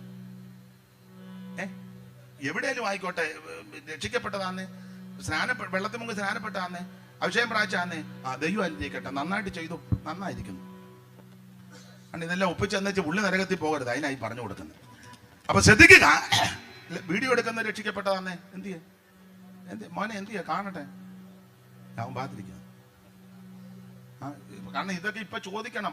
പാട്ട് പാടുന്നവരോട് ഇവിടെ ചോദിക്കണം. ഇപ്പം അന്നത്തെ ഗതിയതാ, മോൻ രക്ഷിക്കപ്പെട്ട ഈ പാട്ട് പാടുന്നെന്ന് ജമൽസനെ പിന്നെ അറിയാം. അല്ല, അങ്ങനത്തെ കാലമാ. ഇത് കോൺട്രാക്ട് ബേസ് കൊടുക്കുന്നതുകൊണ്ട് ആരൊക്കെയാ വരുന്നെന്ന് നമുക്കും അറിയത്തില്ല. അതുകൊണ്ട് ചോദിച്ചേ ഒക്കുള്ളൂ. കാരണം യോഗമെല്ലാം നടത്തി വെച്ച് ഈ പാടുകയും മൈക്ക് സെറ്റ് ചെയ്തവരെയും വീഡിയോ എടുത്തവരെല്ലാം കൂടെ നരകത്തിൽ പോകരുത്. അധികം വലിയ വെപ്രാളം ഒന്നും കാണിച്ചില്ല. എല്ലാവരും നിത്യതയെ കാണണം. അതിനാ യോഗം. ദൈവത്തിന് സ്തോത്രം. അപ്പം അതുകൊണ്ട് നന്നായിരിക്കുന്നു കേട്ടോ, ദൈവം അനുഗ്രഹിക്കട്ടെ. അപ്പോൾ സാറ് കൊടുത്തിരിക്കുന്ന പ്രയോഗം സകല ലോകങ്ങൾക്കും ആദികാരണം ഇവൻ. ഈ കാണുന്ന സകല ലോകങ്ങൾക്കും ആദികാരണം ദൈവമാണ്. ഹൈന്ദവ പുരാണമൊക്കെ പഠിപ്പിക്കുന്ന ഈ 14 ലോകമെന്ന ആയിക്കോട്ടെ, 14, 20, 24, 28 എത്ര ആയിക്കോട്ടെ. ഇനി അത് പറഞ്ഞൊരു ഉടക്കും സമ്മാനവും നമുക്ക് വേണ്ട. 14, 24, 34 ആയിക്കോട്ടെ. പണ്ടൊരുത്തൻ കൽപ്പന പറയാൻ ചെന്ന് എത്ര കൽപ്പന ഉണ്ടെന്ന് അച്ഛൻ ചോദിച്ചു. കല്യാണം നടത്തി കൊടുക്കാം. 10, 15, 25. അവന് കല്യാണം നടക്കണം. കൽപ്പന പറഞ്ഞാല് 25, 50. അച്ഛൻ എന്ത് ചെയ്തിട്ട് സമ്മതിക്കുന്നില്ല. പറയണ കൃത്യം കൽപ്പന 100. അപ്പോ പഠിച്ചേച്ച് വന്ന് പിന്നെ കല്യാണം നടത്താം. ഇവൻ മേടെ നിങ്ങോട്ട് ഇറങ്ങി നമ്മൾ വേറൊരുത്തനും കയറി അങ്ങോട്ട് ചെല്ലുക. വന്നവൻ ചോദിച്ചു എങ്ങോട്ട് പോകുന്നു? ഞാൻ കൽപ്പന പറയാൻ പോവുക. എത്രയുണ്ട്? 10. 100 പറഞ്ഞേച്ച് അയാൾ ഏക്കാതെ ലോകായി എടുത്ത് കുത്തി അവിടെ മേളിൽ നിൽക്കുന്നത്. അതിനാ നീ 10 വാട്ട് അങ്ങോട്ട് ചെല്ലുന്നത്. അപ്പൊ അതുകൊണ്ട് ഒരു കാര്യം പറയാം, 14, 24, 34 ആയിക്കോട്ടെ, എനിക്കെതിരില്ല. സാറ് കൊടുത്ത പ്രയോഗം സകല ലോകങ്ങൾക്കും ആദികാരണം ഇവൻ. ഹൈന്ദവ സേകന്മാർക്കറിയാം, അതലം, വിതലം, നിതലം, സുതലം, ഇങ്ങനെ പല ലോകങ്ങളാ. അത് എത്രയും ആയിക്കോട്ടെ, ആ സകല ലോകങ്ങൾക്കും ആദികാരണം ഇവൻ. സകല ഭൂതങ്ങൾക്കും ആകാരപ്രദനിവൻ. സകല ദേവവൃന്ദ വന്ദിത പദാംബുജൻ. സകല നിഷ്കലത്വം പേറും പെരിയവൻ. ആഗമാകാരന്മാരില്ലാതവൻ മോസസ്. സർവാഗമ പൊരുളാകും ഈ പരാശക്തിക്ക് ഏലെന്നോരെ അപ്രിയമാം നാമമോദിയത്. മൂലവസ്തുവാം നാദനുപദേശിച്ചിതല്ലോ. ഇലോകി ശദ്ധായിയു യലോകി അഠോണായി. വിലോപമെന്നേ യാഗ്വേ യഹോവ യാഗെന്നെല്ലാം ഇപ്പൊ ഞാൻ ചൊല്ലിയത് ബൈബിൾ സ്കൂളിൽ പഠിപ്പിക്കുന്ന സാറന്മാർക്കറിയാം. വിശേഷിച്ച് KK ജോസഫൊക്കെ പഠിപ്പിച്ചതാ. ഈ പാസ്റ്റർ അച്ഛനൊക്കെ നന്നായിട്ട് അറിയാം. ഏതാ? ഇലോകി ശദ്ധായിയു യലോകി അഠോണായി. വിലോപമെന്നേ യാഗ്വേ യഹോവ യാഗെന്നെല്ലാം മോശീയ ഗ്രന്ഥങ്ങളിൽ പറഞ്ഞിട്ടുള്ള നാമം ഈ ജനാൽ പ്രകടിതമെന്നേ വേണ്ടു. ഗൂഢവിഗ്രഹനായിട്ടെങ്കിലും വർദ്ധിക്കലും കൂടസ്ഥൻ നിജാചകനാത്മാവെന്നിവ രണ്ടും കാലാനുസാരം പ്രകടീകരിച്ചിടും. പുഷ്പകാലത്ത് കളകണ്ഠം കളകൂചിതം പോലെ അല്ലായെങ്കിൽ അതീശനെ മാനുഷരറിയുന്നാൽ ഇവൻ അഗാധസ്ഥിതനല്ലോ. ഞാൻ 2 ശീലം ചൊല്ലുന്നത് അപ്പറയാ കണ്ണശ കവികള്, അതുകൊണ്ടാണ്. മനസ്സിലായല്ലോ. അപ്പൊ അവർക്ക് കുറച്ചുകൂടെ നമ്മളെക്കാൾ കുറച്ചുകൂടെ ആ അറിവുള്ളവരാ. അല്ലായെങ്കിൽ അതീശനെ മാനുഷരറിയുന്നാൽ ഇവനകാലസ്ഥിതനല്ലോ. പ്രപഞ്ചത്തിന്റെ മൂലഗന്ധത്തെ കണ്ടെത്തുവാൻ പ്രപഞ്ചവാസികൾക്ക് കഴിവില്ലായ മൂലം സിയമാമകത്തത്വ ബോധനം നടത്തുവാൻ ഈ ഉലകെങ്കിൽ ദൈവമായ പൂർണ്ണാത്മാനം. അപ്പൊ അവിടെ വിവരിക്കുന്നില്ല. ഞാനും നിങ്ങളും ആരാധിക്കുന്ന യേശു ക്രിസ്തു നിത്യനായ ദൈവമാ. ഒന്നുകൂടെ ഊന്നിപ്പറയട്ടെ, ഈ ആയുസ്സിൽ എനിക്ക് നിങ്ങൾക്ക് ലഭിച്ച ഏറ്റവും വലിയ ഭാഗ്യം സത്യദൈവമായ നിത്യദൈവമായ യേശുവിനെ രക്ഷിതാവായി സ്വീകരിച്ച് ആ കർത്താവിനെ ആരാധിക്കുന്നതാണ്. ക്രിസ്തുനാഥന്റെ പാദങ്ങൾ പിന്തുടരും നാമെന്തു ഭാഗ്യമുള്ളോ പ്രിയരെ, നാമെന്തു ഭാഗ്യമുള്ളോ. നാഥന്റെ കാറ്റുവാടും നാൾതോറും പിന്തുടരാൻ മാതൃകയായി നല്ല മാതൃകയായി നാഥന്റെ കാറ്റുവാടും നാൾതോറും പിന്തുടരാൻ മാതൃകയായി നല്ല മാതൃകയായി ക്രിസ്തുനാഥന്റെ പാദങ്ങൾ പിന്തുടരാൻ നാമെന്തു ഭാഗ്യമുള്ളോ പ്രിയരെ, നാമെന്തു ഭാഗ്യമുള്ളോ. അതെ, സമയത്തെ കൂടെ ഭയപ്പെടുന്നതുകൊണ്ട് എല്ലാം ചുരുക്കി അങ്ങ് പോകയാ. ദൈവത്തിന്റെ മഹത്വം. വെട്ട വിട്ടപ്പോ എനിക്ക് എല്ലാരെയും കാണാം. നിങ്ങൾക്ക് കണ്ണ് ചുമ്മുന്നുണ്ടോ? കുഴപ്പമില്ല, അധികം നേരമില്ല.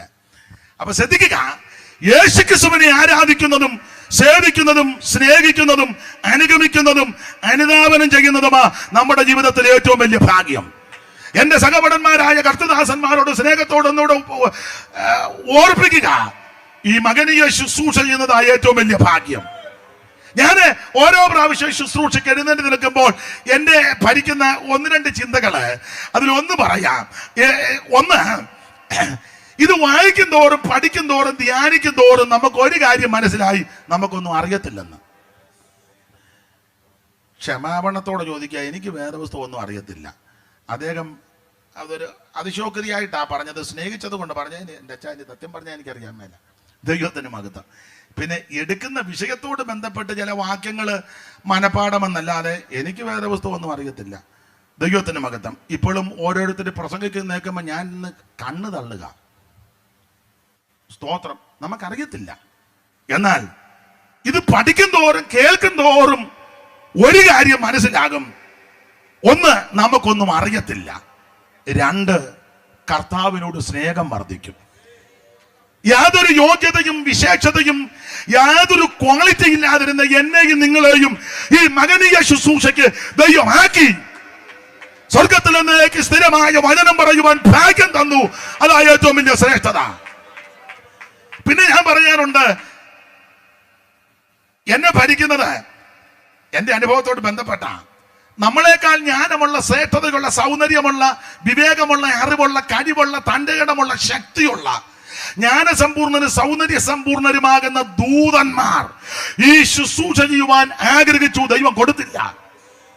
എന്റെ ഭാഷ പറഞ്ഞ പൊട്ടനും പോഷനും ജഗടനും ഒന്നും അറിയാൻ മേലാത്തവനും മെനക്കെട്ട് നടന്നവരും മെനക്കേട് കലസകളാകുന്ന ജ്ഞാനമില്ലാത്ത, കഴിവില്ലാത്ത, അറിവില്ലാത്ത, സൗന്ദര്യമില്ലാത്ത, ജ്ഞാനമില്ലാത്ത, പോഷനാകുന്ന, പൊട്ടനാകുന്ന എന്നെയും എന്നെ പോലെയുള്ളവരെയും ഈ മകനീയ ശുശ്രൂഷയ്ക്ക് ദൈവം തെരഞ്ഞെടുത്തു.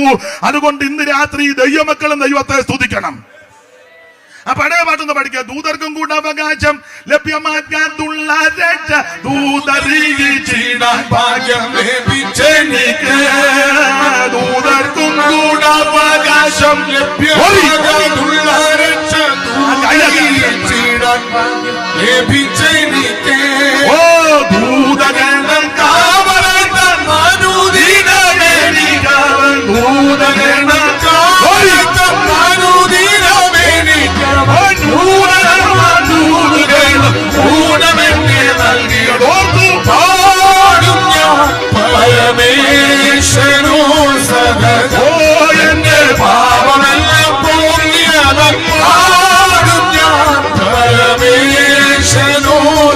സ്വാഗതം. കരമുയർത്തി ഹല്ലേലൂയ പാട്. ജ്ഞാനസമ്പൂർണ്ണനും സൗന്ദര്യ സമ്പൂർണ്ണനും കഴിവുള്ളവരും മികവുള്ളവരും അവൻ എല്ലാം കൊണ്ടും ശ്രേഷ്ഠരാകുന്ന ദൂതന്മാർക്ക് ഈ ശുശ്രൂഷ ചെയ്യുവാൻ അവസരം ലഭിച്ചില്ല. ഈ മകൻ ഈ ശുശ്രൂഷ ചെയ്യുവാൻ എന്നെയും നിങ്ങളെ പ്രാപ്തരാക്കിയ ദൈവത്തിന് കയ്യും കട്ടി വായും പൂട്ടിയിരിക്കാനോ നല്ല അറിഞ്ഞു പിടിച്ച് സ്തോത്രം പറ. കോവൂര് കുഞ്ഞോളച്ചമ്മ പണ്ട് പറഞ്ഞ പോലെ തടിപ്പുറത്തെ വെടി പോലെ സ്തോത്രം പറ. ദൈവം നിന്നെ തെരഞ്ഞെടുത്തു, ദൈവം നിന്നെ രക്ഷിച്ചു. ഈ മാർഗത്ത് ദൈവം നിന്നെ കൊണ്ടുവന്ന് സന്തോഷത്തോട് നൃത്തത്തോട് ദൈവത്തെ സ്തുതിക്ക്. Praise the Lord. അത് നമ്മുടെ എടുത്ത ഭാഗത്തേക്ക് വരണമല്ലോ. അപ്പൊ യോഹന്നാന്റെ സുവിശേഷം യേശുക്രിസ്തു ദൈവമാണെന്ന് തെളിയിക്കുക. ഓരോ അധ്യായത്തിൽ ക്രിസ്തുവിന്റെ ദൈവത്വം തെളിയിക്കുന്നു. അത് ഓടിച്ചു പോകാം. 1-ാം അധ്യായം, 2-ാം അധ്യായം, 3-ാം അധ്യായം. നമ്മൾ 3-ന്റെ 14 വായിച്ചുകൊണ്ട് ഈ 3 അധ്യായത്തിൽ നിന്ന് 1-2 കാര്യം പറഞ്ഞേച്ച് എടുത്ത വാക്യത്തോട് ബന്ധപ്പെട്ട് ചില കാര്യം പറയാം. അപ്പോൾ 1-ാം അധ്യായവും 2-ഉം 3-ഉം 3 അധ്യായങ്ങളിലെ 1-ാം അധ്യായത്തിൽ യേശുവിനെ കണ്ടു. കണ്ടേച്ച് പോയാ പോരാ, 2-ാം അധ്യായത്തിൽ കല്യാണത്തിന് ക്ഷണിച്ചു. പലരും യേശുവിനെ കണ്ടേച്ചങ്ങ് പോകാം, കൊള്ളാം, നന്നായിരിക്കുന്നു, തലമുടി കൊള്ളാം, വെട്ടിയിട്ടൊക്കെ ഉണ്ട്, നിലയെങ്കിൽ നല്ല തുണിയാന്നാ തോന്നുന്നത്. ചില യേശുവിനെ കണ്ടിരിക്കുന്നത് ഗാന്ധം എല്ലാം വെച്ച് ഇങ്ങനെ നിൽക്കുന്നതാ. എടാ പൊട്ട, അതല്ല യേശു, അതൊന്നും അല്ലേ യേശു, പട്ട് പറയാതെ. ഇടിവെട്ടാതിരിക്കാൻ അതിനാന്നോ? ഈയോടി ഞങ്ങളുടെ ചങ്ങനാശ്ശേരി ആന്റണി സാറ് പണ്ട് പരസ്യത്തിന് നമ്മളോട് ഇടിവെട്ടിക്കുന്ന ദൈവത്തിനാന്നോടാ നിന്റെ 2 വെടി. ഇടി വെട്ടുമ്പോ എല്ലാം പെരക്കാത്ത കട്ടിലടി കയറുക. അന്നേരാ നീ ഇവിടെ ഇരുന്ന് 2 വെടി ദൈവത്തിന്. ഇടിവെട്ടിക്കുന്ന ദൈവത്തിന് നിന്റെ വെടിയൊന്നും ദൈവത്തിന് ആവശ്യമില്ല. കാരണം ശൗമേന്റെ 1-ാം പുസ്തകം 2-10 അങ്ങനെ അവൻ യഹോവയോട് എതിർക്കുന്നവൻ തകർന്നു പോകുന്നു, അവൻ ആകാശത്തുനിന്ന്. അമ്മ ആ വാക്യം ഒന്ന് വായിച്ചേ. 2-10 തോന്നുന്നു. ശൗമേന്റെ 1-ാം പുസ്തകം 2-10 വായിച്ചോ. യഹോവയോട് എതിർക്കുന്നവൻ തകർന്നു പോകുന്നു. ഒന്നുകൂടെ വായിച്ചോ. യഹോവയോട് എതിർക്കുന്നവൻ തകർന്നു പോകുന്നു. അവൻ ആകാശത്ത് നിന്ന് അവിടെ മേൽ ഇടി വെട്ടിക്കുന്നു. അപ്പൊ പുള്ളി മേളിൽ നിന്ന് ഇടി വെട്ടിക്കുന്നതാ. പുള്ളി അവിടെ നിന്ന് ഇടി വെട്ടിക്കുമ്പം നമ്മൾ ഇവിടെ നിന്ന് 2 കഥനാക്കുറ്റി എന്തിനാ ചുമ്മാ കാശ് മുടക്കാന്നല്ലാതെ. ദൈവത്തിന് ഇതൊന്നും ആവശ്യമില്ല, ദൈവത്തിന് നിന്നെ ആവശ്യം. അപ്പൊ ശ്രദ്ധിക്കുക, 1-ാം അധ്യായത്തിൽ യേശുവിനെ കണ്ടു. ഞാൻ പറയാനുണ്ട്, 1-ാം അധ്യായം തന്നെ കണ്ടെത്തലുകളുടെ അധ്യായമാ. ഓരോരുത്തരും വന്ന് യേശുവിനെ കാണുക. ആ അധ്യായം ഞാൻ വായിച്ചപ്പോൾ ഏതാണ്ട് 29 പ്രാവശ്യം കണ്ടു കണ്ടു കണ്ടു കണ്ടു എന്ന് എഴുതിയിട്ടുണ്ട്. യേശുവിനെ കണ്ടു, യേശു ചിലരെ കണ്ടു. അത് നടക്കണം. യേശുവിനെയും കാണണം, യേശു ചിലരെ കാണും. യേശു എല്ലാവരെയും കാണുന്നുണ്ട്, ചിലരെ പ്രത്യേകമായിട്ട് യേശു കാണും. ഞാനിങ്ങനെ പറയും, നീ എവിടെ ഇരുന്നാലും യേശു നിന്നെ കാണും. കർത്താവ് ഒരിക്കല് നദനിലൂടെ ചോദിച്ചു, സാക്ഷാൽ ഇസ്രായേലിൻ ഇവനിൽ കപടമില്ല. ഉടനെ പുള്ളി ചോദിച്ചു, എന്നെ എപ്പോഴാ അറിയുന്നത്? കർത്താവ് പറഞ്ഞു, നീ അത്തിയുടെ കീഴെ ഇരുന്നപ്പം ഞാൻ നിന്നെ കണ്ടണം. അപ്പം അത്തിയുടെ കീഴെ ഇരുന്നാലും യേശു നിന്നെ കാണും. ഒരുത്തൻ അത്തിയുടെ മേളി ഇരുന്നു. യേശു നടന്നങ്ങോട്ട് പോയി സൂക്ഷിച്ച് അതിന്റെ ചോട്ട് വന്നും പറഞ്ഞു, സക്കായിയ ഉരുണ്ട് വീടാതെ. അങ്ങനെ ഉരുണ്ട് വീടെന്ന് എഴുതിയിട്ടില്ലെങ്കിലും ഞാൻ പെട്ടെന്ന് അങ്ങ് പറഞ്ഞതാ. ബാക്കി അറിഞ്ഞു വാ, ഇന്ന് രാത്രി നിന്റെ വീട്ടില. അപ്പൊ നീ അത്തിയുടെ കീഴിലിരുന്നാലും യേശു നിന്നെ കാണും, നീ അത്തിയുടെ മേളിൽ ഇരുന്നാലും യേശു നിന്നെ കാണും. ആദ്യത്തെ അപ്പനും അമ്മയും കൂടെ എനിക്ക് തോന്നുന്നത് അത്തിക്ക് മറഞ്ഞായിരുന്നെന്നായിരിക്കും. ഏത് മരത്തിന് മറഞ്ഞിരുന്നൊന്നുമില്ല. അത്തിയിലെ കൂട്ടിത്തുന്നി അരയാട ഉണ്ടാക്കിയത്. ഞാൻ എന്റെ ഭാഷയെ പറയും, അമ്മാമ്മയ്ക്ക് ഒരു മെടിയും അച്ചായനൊരു ബർമുടായും. 2 പേരും കൂടെ ഇതെല്ലാം അമ്മ എനിക്കൊന്ന് അമ്മയാ തയ്യൽ മെഷീൻ. 2 പേരും എന്നിട്ട് ഏത് മരത്തിനാ മറഞ്ഞെന്നൊന്നും എഴുതിയിട്ടില്ല. മിക്കവാറും അത്തിക്കാകാനാ സാധ്യത. എന്ത് വായിക്കോട്ടെ. അപ്പൊ അങ്ങ് ചിന്തിച്ചു, അത്തിക്ക് മറഞ്ഞിരിക്കുക. മറഞ്ഞിരുന്നാലും നിന്നെ കാണും. അത്തിയുടെ കീഴിൽ ഇരുന്നാലും യേശു നിന്നെ കാണും, അത്തിയുടെ മേളിൽ ഇരുന്നാലും യേശു നിന്നെ കാണും, അത്തിയുടെ കീഴിലിരുന്നാലും യേശു നിന്നെ, നീ എവിടെ ഇരുന്നാലും യേശു നിന്നെ കാണും. ഇന്ന് രാത്രി യേശു ചിലരെ കാണുന്നുണ്ട്. യേശുവിന് നിന്നെ ആവശ്യമാ. സങ്കീർത്തനക്കാരൻ പറഞ്ഞിരിക്കുന്നത്, ഉഷസിന്റെ ചിറക് ധരിച്ച് സമുദ്രത്തിന്റെ അറ്റത്ത് പോയി പാർത്താലും അവിടത്തേക്ക് മറവല്ല. ഇരിക്കുന്നത് എഴുന്നേക്കുന്നതെല്ലാം ഞാൻ ഈ 2 ശീല പാടും, അല്ലാതെ ഒക്കത്തില്ല. പിന്നെ അധ്യക്ഷനോട് ചോദിച്ചിട്ട് ഇരിക്കുന്നതും ഞാൻ എഴുന്നേൽക്കുന്നതും കർത്താവു കാണുന്നു. ഇരിക്കുന്നതും ഞാൻ എഴുന്നേൽക്കുന്നതും കർത്താവു കാണുന്നു. ഗ്രഹിക്കുന്നു കർത്തൻ ഹൃദയ നിരൂപണ. ഓ ദൂരത്തു നിന്നും തന്നെ ഇതത്ഭുതം, ദൂരത്തു നിന്നും തന്നെ ഇതത്ഭുതം.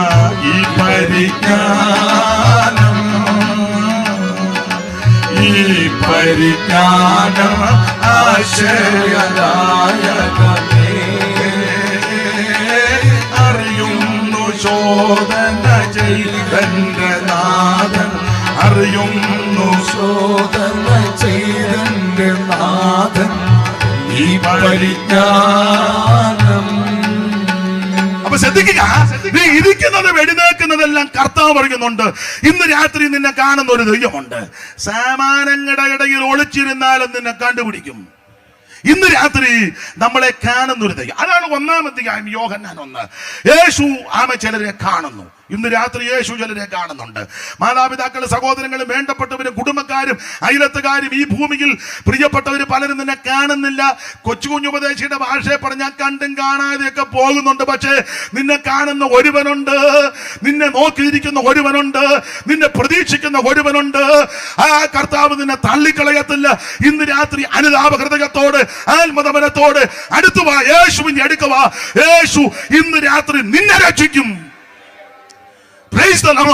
അതാണ് ഒന്നാമത്തെ അധ്യായം, കണ്ടെത്തലുകളുടെ അധ്യായം. രണ്ടാമത്തെ അധ്യായം കല്യാണ വീടാ. യേശുവിനെ ക്ഷണിച്ചു. കണ്ടെത്തിയ ചതിരെ പോയാ പോരാ, യേശുവിനെ ക്ഷണിക്കണം. ക്ഷണിച്ചാൽ വീടടക്കം ആനന്ദിക്കും. നിന്റെ കുടുംബത്തെ അരാജകത്വവും തകർച്ചയും പാളിച്ചകളും അലോഗ്യവും പ്രശ്നങ്ങളും മദ്യപാനവും നിന്റെ ജീവിതത്തിന്റെ മുഴുവൻ തകർച്ചകളും മാറും യേശുവിനെ നീ ക്ഷണിച്ചാൽ. ഇന്ന് രാത്രി നിന്റെ വീട്ടിലേക്ക് യേശുവിനെ ബോർഡ് കൊണ്ടടിച്ച് 2 ആണിയെ വെച്ചാൽ പോരാ, യേശു ജീവിതത്തിലോട്ട് വരണം. ബോർഡ് എല്ലായിടത്തും കിട്ടും. പെരുന്നാളിന് പോയാലും 2 ബോർഡ് കിട്ടും. 2 ആണിയുടെ ഇതുള്ളു. 2 അടിച്ച് അവിടെ യേശു തൂങ്ങി കിടക്കുക. അതൊന്നും അല്ല യേശു. ഇന്ന് രാത്രി നിന്റെ വീട്ടിലോട്ട് യേശുവിനെ ക്ഷണിക്കുക. നിന്റെ കുടുംബത്തിന്റെ സ്ഥിതിക്ക് മാറ്റം വരും. മൂന്നാമത്തെ അധ്യായത്തിൽ കർത്താവ് നിക്കോളോമസിനോട് സംസാരിക്കുക. പ്രമാണിക സന്നിധി സംഘത്തിലെ അംഗമായിരുന്നെന്നൊക്കെയാ. ന്യായപ്രമാണം നമുക്ക് നല്ലതുപോലെ അറിയാം. ഇദ്ദേഹത്തിന് പ്രമാണമെല്ലാം നല്ലതുപോലെ അറിയാം. പക്ഷെ രാത്രിയിലാ വന്നത്. അങ്ങനെ വരുന്ന ആൾക്കാരുണ്ട്. ഇനിയും രാത്രി വരാൻ 2 കാര്യം വന്ന. ഒന്ന്, മറ്റുള്ളവർ കണ്ട നാണക്കേടാ. ചോദിക്കല്ലേ, എവിടെ പോയാ? ഓ, ഞാൻ ഇവിടം വരെ ഒന്ന് പോയെന്നുള്ളു. എവിടെ? ഓ, ഇവിടം വരെ. യോഗത്തിന് വന്നാന്ന് പറയാൻ ഇവിടെയൊക്കെ ഉണ്ടായിരുന്നു. ഞങ്ങളുടെ അവിടെ പണ്ട് ഒരാൾ യോഗത്തിന് വന്നു. പുള്ളി ഒരു പാവത്താന, സാധുവാ, പരമാർത്ഥിയാ. പുള്ളി അവിടെ വന്നു. യോഗത്തിന് വന്ന പുള്ളി വീട്ടിൽ ചെന്ന് കഴിഞ്ഞപ്പം അവരുടെ ഒരു ബന്ധു വിളിച്ച് ചോദിച്ചു, ഞായറാഴ്ച എവിടെ ആയിരുന്നു? ഇവിടെയൊക്കെ ഉണ്ടായിരുന്നു. ഇതിനവർ പറഞ്ഞു. എന്നിട്ട് തിരുവല്ല ഹെബ്രോൻ ചർച്ച് ഇരിക്കുന്ന കണ്ടല്ലോ, വീഡിയോ ഉണ്ടായിരുന്നു. പാവത്ത, ഒരു പരമാർത്ഥിയാ. അപ്പം ചിലക്ക് നാണക്കേടാ ഇത് പറയാൻ. എന്നാൽ നിക്കോളോമസ് 2 കാരണം കൊണ്ടായിരിക്കാം രാത്രി വന്നത്. ഒന്ന്, മറ്റുള്ളവർ കണ്ടതിൽ പരീക്ഷ പ്രമാണിയല്ലേ, അപ്പം നാണക്കേടായിരിക്കും. 2, ചിലപ്പോൾ ചിന്തിച്ച് കാണും, ഈ പകലെല്ലാം ഭയങ്കര തെള്ളും ആളുവാ യേശുവിനെടുക്കൽ. എന്നാൽ ആളല്ല ഒഴിഞ്ഞ സമയത്ത് ചെല്ല. ഈ 2 കാരണമാകാൻ ആ സാധ്യത. എന്തു ആയിക്കോട്ടെ, ഏതായാലും രാത്രി വന്നു. ആ മനുഷ്യനോട് യേശു സംഭാഷിക്കുന്ന സംഭാഷണ പരമ്പര അതെല്ലാം നിങ്ങൾക്ക് നന്നായിട്ട് അറിയാം. വീണ്ടും ജനിക്കണം, അതാ പ്രധാനപ്പെട്ട വിഷയം. ആ കാര്യത്തെപ്പറ്റി യേശു അദ്ദേഹത്തോട് പറഞ്ഞു, വീണ്ടും ജനനം. അത് പറഞ്ഞതിന് ശേഷം കർത്താവ് മനുഷ്യപുത്രനെ ഉയർത്തണം, യേശുവിനെ ഉയർത്തണം. ഈ വിഷയം തെളിയിക്കാൻ വേണ്ടിയാണ് നമ്മൾ വായിച്ച കുറുവാക്യം 3-ാം അധ്യായത്തിന്റെ 14-ാം വാക്യം. ഒന്നുകൂടെ വായിച്ചോ. 3:14. മോശെ മരുഭൂമിയിൽ സർപ്പത്തെ ഉയർത്തിയതുപോലെ മനുഷ്യപുത്രനെ ഉയർത്തേണ്ടതാകുന്നു. ഇന്ന് രാത്രി ശ്രദ്ധിക്കുക. മോശ മരുഭൂമിയിൽ സർപ്പത്തെ, ഒന്നുകൂടെ തെളിച്ച് പറഞ്ഞാൽ പിച്ചള സർപ്പത്തെ, അവിടെ സർപ്പത്തന്നേ ഉള്ളൂ. സംഖ്യാപുസ്തകം പഠിക്കുമ്പോൾ പിച്ചള സർപ്പം വന്ന താമ്ര സർപ്പം. അപ്പോൾ മോശ മരുഭൂമിയിൽ താമ്ര സർപ്പത്തെ ഉയർത്തിയതുപോലെ മനുഷ്യപുത്രനെ ഉയർത്തണം. ഇതിന്റെ പശ്ചാത്തല ഭാഗം വേറെ പുസ്തകം പഠിക്കുന്ന ദൈവമക്കൾക്കറിയാം, വായിക്കുന്ന, ധ്യാനിക്കുന്ന, പ്രസംഗം കേൾക്കുന്ന, പ്രസംഗിക്കുന്നവർക്ക് നന്നായിട്ട് അറിയാം ഇതിന്റെ സംഭവ പരമ്പര. സംഖ്യാപുസ്തകം 21-ാം അധ്യായത്തിന്റെ 4 മുതൽ താഴോട്ടുള്ള തിരുവെഴുത്തുകൾ പഠിക്കുമ്പോഴാണ് ഈ സംഭവം നാം വേദപുസ്തകത്തിൽ ആദ്യം കാണുന്നത്. വായിച്ചേ, സംഖ്യാപുസ്തകം 21-4 മുതൽ താഴോട്ട്. പിന്നെ അവർ ഏതോ ദേശത്തെ ചുറ്റിപ്പോകുവാൻ ഹോർ പർവ്വതത്തിങ്കിൽ നിന്ന് ചെങ്കടൽ വഴിയായിട്ട് യാത്ര പുറപ്പെട്ടു. വഴി നിമിത്തം ജനത്തിന്റെ മനസ്സ് ക്ഷീണിച്ചു. ജനം ദൈവത്തിന് മോശയ്ക്ക് വിരോധമായിട്ട് സംസാരിച്ചു. മരുഭൂമിയിൽ മരിക്കേണ്ടതിന് നിങ്ങൾ ഞങ്ങളെ മിശ്രയും ദേശത്ത് കൊണ്ടുവന്നത് എന്തിന്? ഇവിടെ അപ്പവുമില്ല, വെള്ളവുമില്ല, സാരമല്ലാത്ത ആഹാരം ഞങ്ങൾക്ക് വെറുപ്പാകുന്നു. അടുത്ത വാക്യം. അപ്പോൾ യഹോവ ജനത്തിനിടയിൽ അഗ്നി സർപ്പത്തെ അയച്ചു. എന്നാലും കുഴപ്പമില്ല, ഞാൻ തിരുത്തിക്കോളാം. എന്നാലും പെട്ടെന്ന് വായിച്ചു തരുന്നുണ്ടല്ലോ, അത് തന്നെ വലിയ കാര്യം. നിങ്ങൾ ആരും ചിരിക്കുമൊന്നും വേണ്ട, പാവം വായിക്കുന്നുണ്ടല്ലോ. ജനത്തെ കടിച്ചു. അടുത്തത്.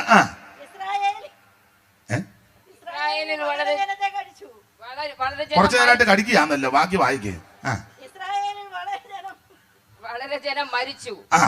ആകയാൽ ജനം മോശയുടെ അടുക്കൽ വന്നു, ഞങ്ങൾ യഹോവയ്ക്കും നിനക്കും വിരോധമായി സംസാരിച്ചതിനാൽ പാപം ചെയ്തിരിക്കുന്നു. മതി, എല്ലാ ഭാഗവും എടുക്കാൻ നേരമില്ല. അപ്പോൾ ഇസ്രായേൽ മക്കൾ യാത്ര ചെയ്ത് അരാമൊക്കെ കഴിഞ്ഞിങ്ങോട്ട് യാത്ര ചെയ്ത് വരുമ്പോൾ ഇവര് മരുഭൂമിയിൽ വെച്ച് ദൈവത്തിന് വിരോധമായിട്ട് സംസാരിച്ചു. വിരോധമായിട്ട് സംസാരിച്ച വിഷയം ഇതാ, ഇവര് മന്നക്കെതിരെയാ പിറുപിറുത്തത്. മന്ന, ഈ സാരമില്ലാത്ത ആഹാരം ഞങ്ങൾക്ക് വെറുപ്പ. മന്ന എന്ന് പറഞ്ഞാൽ ദൈവജനത്തിന് ദൈവ സ്വർഗത്തിൽ നിന്ന് കൊടുത്ത ഭക്ഷണമാ മന്ന. മന്നയെ പറ്റി നിങ്ങൾക്കറിയാം, 3 സ്ഥലത്താ. പുറപ്പാട് 16:31, സംഖ്യ 11:8, ഇപ്പം വായിച്ച സംഖ്യ 21:4. ഇവിടെ 3 ഭാഗത്തും എടുത്തു വായിപ്പിക്കുന്നില്ല, 3 പ്രയോഗങ്ങളാ. പ്രാരംഭത്തിൽ പുറപ്പാട് 16:31 വായിക്കുന്നത് തേൻ ചേർത്ത ദോശ പോലെ. സംഖ്യാപുസ്തകം 11:8 വായിക്കുന്നത് എണ്ണ ചേർത്ത ദോശ പോലെ. സംഖ്യ 21:4 മുതൽ താഴോട്ട് പഠിക്കുമ്പോൾ അവൻ സാരമില്ലാത്ത ആഹാരം ഞങ്ങൾക്ക് വെറുപ്പ. അപ്പോൾ ഇതിന്റെ 3 രീതിയായി ഇവരിവിടെ പറയുന്നത്. എല്ലാം ഇവര് പറയാ പ്രാരംഭത്തിൽ തേൻ ചേർത്ത ദോശ, പിന്നെ പറയാ എണ്ണ ചേർത്ത ദോശ, ഒടി പറയോ സാരമില്ലാത്ത ആഹാരം വെറുപ്പാണ്.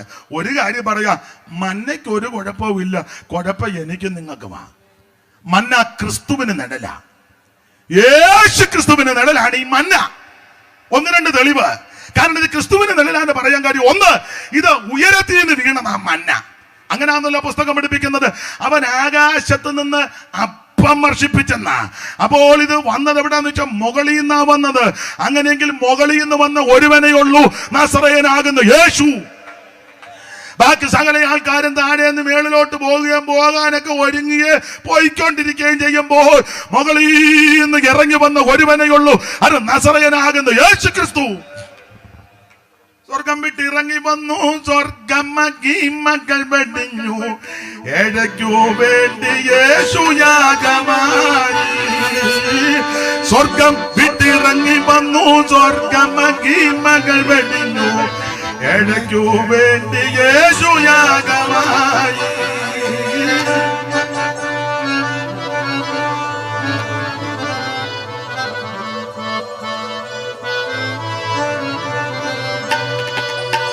സ്വർഗം വിട്ടിറങ്ങി വന്നു, സ്വർഗമകി മകൾ വെടിഞ്ഞു, ഏഴയ്ക്കു വേണ്ടി യേശു യാഗമായി.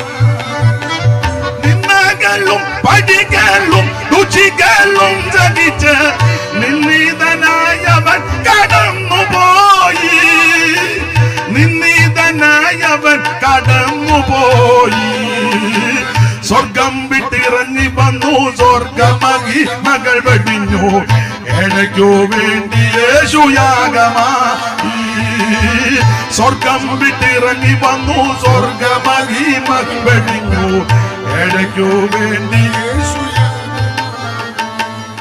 അപ്പൊ ശ്രദ്ധിക്കുക, ഈ മന്ന ക്രിസ്തുവിന് നിഴല. കാരണം 1, ഇത് മേളിൽ നിന്ന് വന്നതാ മന്ന. എല്ലാ ഭാഗവും എടുക്കുന്നില്ല, എടുത്ത് വാക്യത്തോടും കൂട് പുലർത്തണമല്ലോ. 2, ഈ മന്നയുടെ പ്രത്യേകത ചെറുതാ, കൊത്തമ്പാലരി പോലെ ചെറുതാ. ഏതാണ്ട് കൊത്തമല്ലി പോലെ വലിപ്പം ചെറുത്.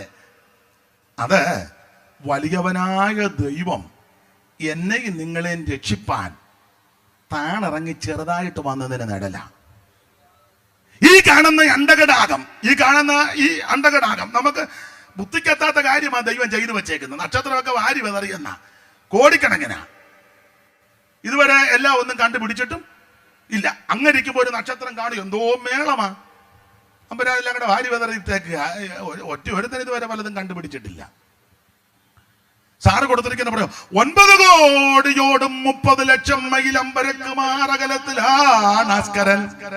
പ്രേക്ഷകരിട്ടുള്ള നക്ഷത്രമാകമാനം സൂക്ഷ്മമായി 60 കോടി എന്നറിയണം. അന്നെണ്ണിയപ്പോ 60 കോടി, ഇനിയും അതിന്റെ ഇരട്ടി അടക്കുക. പ്രേക്ഷകരിട്ടുള്ള നക്ഷത്രമാകമാനം സൂക്ഷ്മമായ 60 കോടി എന്നറിയണം. പൂവിലും മടങ്ങടും ഭാവകൻ ബൃഹസ്പതി 8 ചന്ദ്രന്മാരോടും 12 ലക്ഷാധികം അർക്കനും നേദിഷ്ടമാം 5 ലക്ഷം കോടികൾ മൈൽ ദൂരവേ ചരിക്കുന്നു. ഞാൻ ചൊല്ലുന്നില്ല. അപ്പൊ ഈ കാണുന്ന ഈ അണ്ടകടാകം ഉണ്ടല്ലോ, ബ്രഹ്മാണ്ടം, കോടിടാണ്ടം, പ്രകടിത ഘടകം, തൽപ്പലാണ്ടം, ധൃണാണ്ടം എന്നൊക്കെയാ. അത് ഈ കാണുന്ന അണ്ടകടാകം മുഴുവൻ നിർമ്മിച്ച ദൈവം, വലിയവനായ ദൈവം, അതിലൊരു ചെറിയ ഗോളമാകുന്ന ഈ ഭൂമി, സൂര്യനെയൊക്കെ വെച്ച് നോക്കുമ്പം ചെറിയ ഒരു ഗോളം. ആ ഭൂമിയിൽ 4 സിംഹഭാഗവും വെള്ളം, കര കുറച്ചേ ഉള്ളൂ. ആ കരയിൽ തന്നെ ഒരു ചെറിയ പൊട്ടിന്റെ വലിപ്പമില്ല പലസ്തീൻ നാട്. പ്രശ്നം നടന്നുകൊണ്ടിരിക്കുക. നമുക്ക് പ്രാർത്ഥിക്കണം, ദൈവമക്കൾ പ്രാർത്ഥിച്ചോണം, യുദ്ധമെല്ലാം ഒതുങ്ങട്ടെ, ജനം വിടുതൽ പ്രാപിക്കട്ടെ. അപ്പൊ ചെറിയൊരു പൊട്ട്, ആ പൊട്ട് പോലിരിക്കുന്ന രാജ്യത്തിലെ ഒരു ചെറിയ ഗ്രാമം, സ്തോത്രം, നസറേത്ത്. ഒരു ചെറിയ ഭവനം. ആ ഭവനത്തിലെ എന്റെ ഭാഷ പറഞ്ഞ ഒരു മാന്യ സഹോദരി, 6 അടി പൊക്കം ഉണ്ടോന്ന് എനിക്ക് അറിയത്തില്ല അമ്മയ്ക്ക്. ഇനി അത് പറഞ്ഞ് അമ്മയുടെ ആൾക്കാരെല്ലാം കൂടെ ബഹളം ഉണ്ടാക്കാൻ വരരുത്. ഞങ്ങളുടെ അമ്മയ്ക്ക് താനെന്തോടും 6 അടി പൊക്കം, 5.5 എടുത്തിന് 5.25 എത്രയും ആട്ടെ. സാധാരണ ഓടാലൊരു കണക്ക് 6 അടി ആയിക്കോട്ടെ. ആ അമ്മയുടെ ഉദരം പഴയ കണക്കാ. പണ്ട് ആൾക്കാർ പറയും എല്ലാരും ഒരു ചാൺ വയറിനുള്ള ജീവിതമല്ലേ, അപ്പം ഒരു ചാണ്. അതിന് അകത്ത് ഒരു ഗർഭപാത്രം, അതിനകത്ത് ഈ അഖിലാണ്ടങ്ങളെ സൃഷ്ടിച്ച ദൈവം ചെറുതായിട്ട് ഉരുവായി. എന്തിന്? എന്നെയും നിന്നെയും രക്ഷിക്കാൻ. ഇടയ്ക്ക് കയറി പറയാം, ഈ അണ്ടകടാകത്തെ നിർമ്മിച്ച നമ്മുടെ ദൈവം ചെറുതായെങ്കിൽ എനിക്കും നിങ്ങൾക്കും ഒന്ന് ചെറുതാകുന്നതിന് എന്നാ ബുദ്ധിമുട്ട്? ചിലരുടെ ഇരിപ്പും ഭാവവും നെകളോ ഒക്കെ കണ്ട ഈ പുള്ളിയെ പോലെ വേറൊരു പുള്ളി, സ്തോത്രം, അല്പം കഴിഞ്ഞ മാണ്ട പെട്ടിയിട്ട വാഴപ്പിണ്ടി പോലെ. ഇതിനെ ഉള്ളു നമ്മള്, നെകളിക്കരുത്. അപ്പോൾ മന്ന ചെറുതാ എന്ന് പറഞ്ഞാൽ വലിയവനായ ദൈവം എന്നെയും നിങ്ങളെയും രക്ഷിപ്പാൻ ചെറുതായിട്ട് അവതരിച്ചതിനെയായി മന്ന കാണിക്കുന്നത്. ഇങ്ങനെയുള്ള എല്ലാം വിവരിക്കുന്നില്ല. ഇനി അടുത്തത് മന്ന കൂടാരവാതിൽ തുറന്ന് അങ്ങോട്ട് ചെല്ലുമ്പോൾ വാതിക്ക കിടപ്പുണ്ട് മന്ന. നീ കിഴക്കോട്ടും പോകണ്ട, പടിഞ്ഞാട്ടും തെക്കോട്ടും. അങ്ങോട്ടൊന്നും പോയാൽ കാണത്തില്ലെന്നാണല്ലോ പുസ്തകത്തിൽ എഴുതി വെച്ചെന്ന്. കിഴക്കോട്ട് ചെന്നാലും ഞാൻ കിഴക്കോട്ട് നോക്കി കണ്ടില്ല, പടിഞ്ഞാറോട്ട് നോക്കി കണ്ടില്ല, വടക്കോട്ട് നോക്കി അന്വേഷിച്ചു കണ്ടില്ല, തെക്കും കണ്ടില്ല. നീ എങ്ങോട്ട് പോയി? വാതിക്ക കിടപ്പുണ്ട് മന്ന. കൂടാരവാതിൽ തുറന്നു ചെല്ലുമ്പോൾ വാതിക്ക, രക്ഷ നിന്റെ സമീപത്താ. രക്ഷ തപ്പി എങ്ങോട്ടും പോകണ്ട, ഒന്നും കൊണ്ടുപോകുകയും വേണ്ട. വാതിക്ക കിടപ്പുണ്ട് രക്ഷ. ആ രക്ഷകൻ യേശു ക്രിസ്തുവാ. ഇത് സുപ്രസാര കാലമാണ്, ഇത് രക്ഷാ ദിവസമാ. ഇന്ന് രാത്രി യേശുവിന് ഹൃദയം കൊടുക്ക്, യേശുവിനെ ഉള്ളത്തിലേക്കെടുക്ക്, നിനക്കും നിന്റെ കുടുംബത്തിന് രക്ഷയാണ്. ഇതാണ് മന്ന. ആ മന്ന ഇവര് തിരസ്കരിച്ചു. മന്ന തിരസ്കരിച്ചപ്പോൾ ദൈവത്തിന് ഇഷ്ടപ്പെട്ടില്ല. അപ്പൊ ദൈവം അഗ്നി സർപ്പത്തെ അയച്ചു. അഗ്നി സർപ്പം ഇവരെ കടിച്ച് സർപ്പത്തിന്റെ കടിയേറ്റ് ഇവര് പെടുപെടാന്ന് മരിച്ചു വീഴുക. അപ്പോൾ ജനത്തിന് മനസ്സിലായി പരുവക്കേടാണ്. ഉടനെ ഇവര് മോശയോടി എന്ന് പറയുകയാ, യജമാനനെ ഞങ്ങൾ പാപം ചെയ്തു, ദൈവത്തിന് ഇഷ്ടമില്ലാത്തത് പിറുപെടുത്തു, ഞങ്ങളെ രക്ഷിക്കണം. അവരേറ്റു പറഞ്ഞ് ഞങ്ങൾ പാപം ചെയ്തു. അപ്പോൾ ദൈവം തമ്പുരാൻ മോശയോട് പറഞ്ഞു, പെട്ടെന്ന് ഒരു കൊടിമരത്തിൽ ഒരു താമ്രസർപ്പത്തെ ഉയർത്തണം. ആ താമ്രസർപ്പത്തെ നോക്കണം. ആര്? കടി കിട്ടിയവനെല്ലാം കടിയേക്കാതിരിക്കാനും കടി കിട്ടിയവനെല്ലാം അങ്ങോട്ട് നോക്കിയാൽ നിനക്ക് രക്ഷ. ഇത് യേശുക്രിസ്തുവിനെ നിഴലായിട്ടാണ് സംഖ്യാപുസ്തകത്തിൽ രേഖപ്പെടുത്തിയിരിക്കുന്നത്. അല്ല, ഈ താമ്രസർപ്പം, അവൻ കൊടിമരത്തിൽ ഉയർത്തപ്പെട്ട താമ്രസർപ്പം ക്രിസ്തുവേശുവിന് നിഴലായിട്ടാണ് നിൽക്കുന്നത്. അതിന്റെ പൊരുളാണ് അവൻ പൊരുളായ യേശു ക്രിസ്തു. അപ്പോൾ ഇന്ന് രാത്രി ഒന്ന് രണ്ട് കാര്യങ്ങൾ പറയാം. താമ്രസർപ്പത്തെ പെട്ടെന്ന് പറഞ്ഞ് ആ കൃത്യസമയത്ത് തന്നെ മെസ്സേജ് നിർത്തുവാൻ കർത്താവ് ശരണപ്പെടുക. എല്ലാം വിവരിച്ച് പറയുവാൻ താല്പര്യമുണ്ടെങ്കിൽ ഇന്ന് മുതിരുന്നില്ല. ഈ താമ്രസർപ്പത്തിന്റെ ചില പ്രത്യേകത ഒന്ന് ശ്രദ്ധിക്കുക. ഈ മോശ കൊടിമരത്തിൽ ഉയർത്തിയ താമ്രസർപ്പത്തിന് വിഷമില്ല. എന്നാൽ സംഖ്യാപുസ്തകം 21-ാം അധ്യായത്തിൽ ഇസ്രായേലിനെ കടിച്ച ആ സർപ്പത്തിന് വിഷമുണ്ട്. ഈ സർപ്പത്തെ പറ്റി ഈ മലയാളത്തിലൊരു ഭാഷയുണ്ടല്ലോ, പര്യായ പദങ്ങൾ, അതെല്ലാം സ്വഭാവം അനുസരിച്ച എല്ലാം വിവരിക്കുന്നില്ല. സർപ്പത്തിന് കൊടുത്തിരിക്കുന്നത് ഒരു ഉൽപ്പത്തി പുസ്തകം 3-ാം അധ്യായത്തിൽ സർപ്പമെന്നില്ല, പാമ്പെന്ന. ഇനി അതിന്റെ പര്യായങ്ങളാ. ഒന്ന് സരീസൃപം, അത് സർപ്പത്തിന്റെ പര്യായമാ, സരീസൃപം. 2 ഭുജങ്കേന്ദ്രൻ, അതും ഇതിന്റെ പര്യായ പദമാണ്. 3 തിരിയക്ക്, എല്ലാം വിവരിക്കുന്നില്ല. ഈ അമ്മയായിട്ട് പാമ്പ് സംസാരിച്ചു. ഏതമ്മ?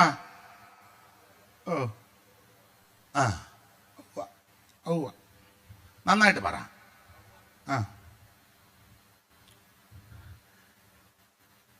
ഞാൻ പറയാറുണ്ട്, ഈ പാമ്പ് വന്നപ്പോൾ തള്ള അങ്ങ് ഒഴിഞ്ഞു മാറണമായിരുന്നു.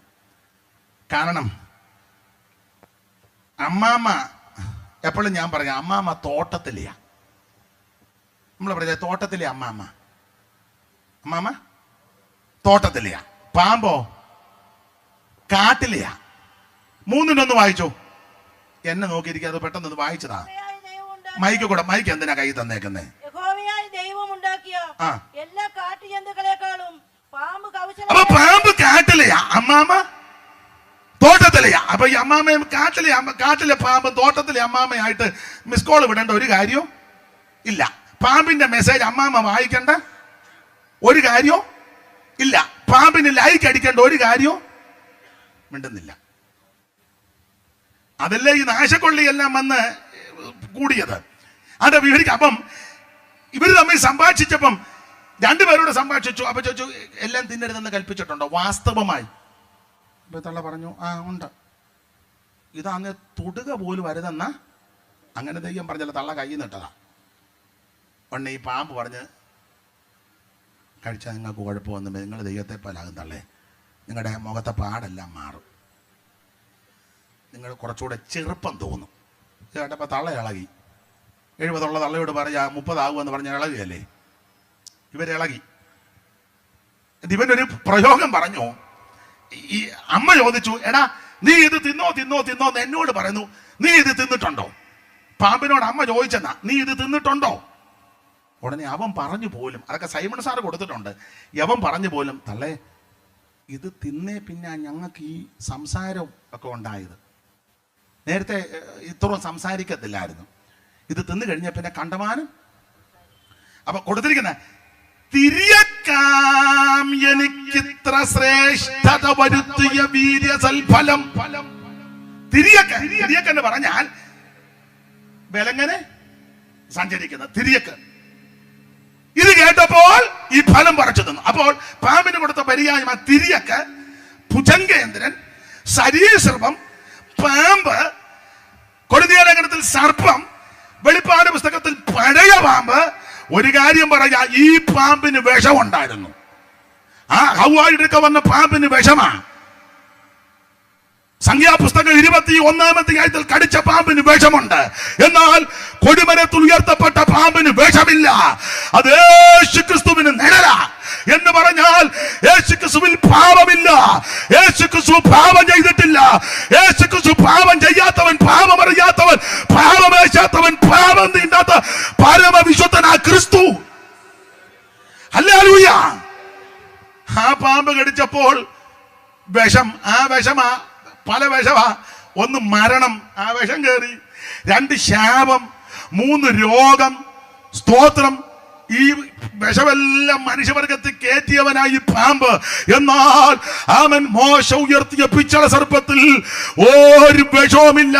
ഇത് യേശുക്രിസ്തുവിന്റെ നിഴല എന്ന് പറഞ്ഞാൽ യേശുക്രിസ്തുവിന് പാപമില്ല.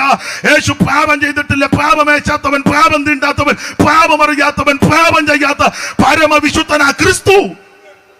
ഇന്ന് രാത്രി പാപത്തിന്റെ വിഷമേറ്റ്, മരണകരമായ വിഷമേറ്റ് നിരാശകളുടെ പടികുടിയിൽ കിടക്കുന്ന നീ ഏത് മതത്തിലും, ഏത് കുലത്തിലും, ഏത് കുടുംബത്തിലും, ഏത് നിലവാരത്തിൽപ്പെട്ട വ്യക്തിയാകട്ടെ, അവൻ സാക്ഷാൽ അവൻ ഉന്നതനാകുന്ന യേശുവിനെ നോക്കിയാൽ ഇന്ന് രാത്രി നിന്റെ പാപവും ശാപവും ദോഷവും നിന്റെ അരാജകത്വവും മാറിക്കിട്ടും. ഇന്ന് രാത്രി ആ കാൽവറുകിലേക്ക് കൺകൾ ഉയർത്ത്. ഞാൻ വാക്യങ്ങൾ എടുത്ത് വിസ്തരിച്ചു പോകുന്നില്ല. ദൈവത്തിന് സ്തോത്രം.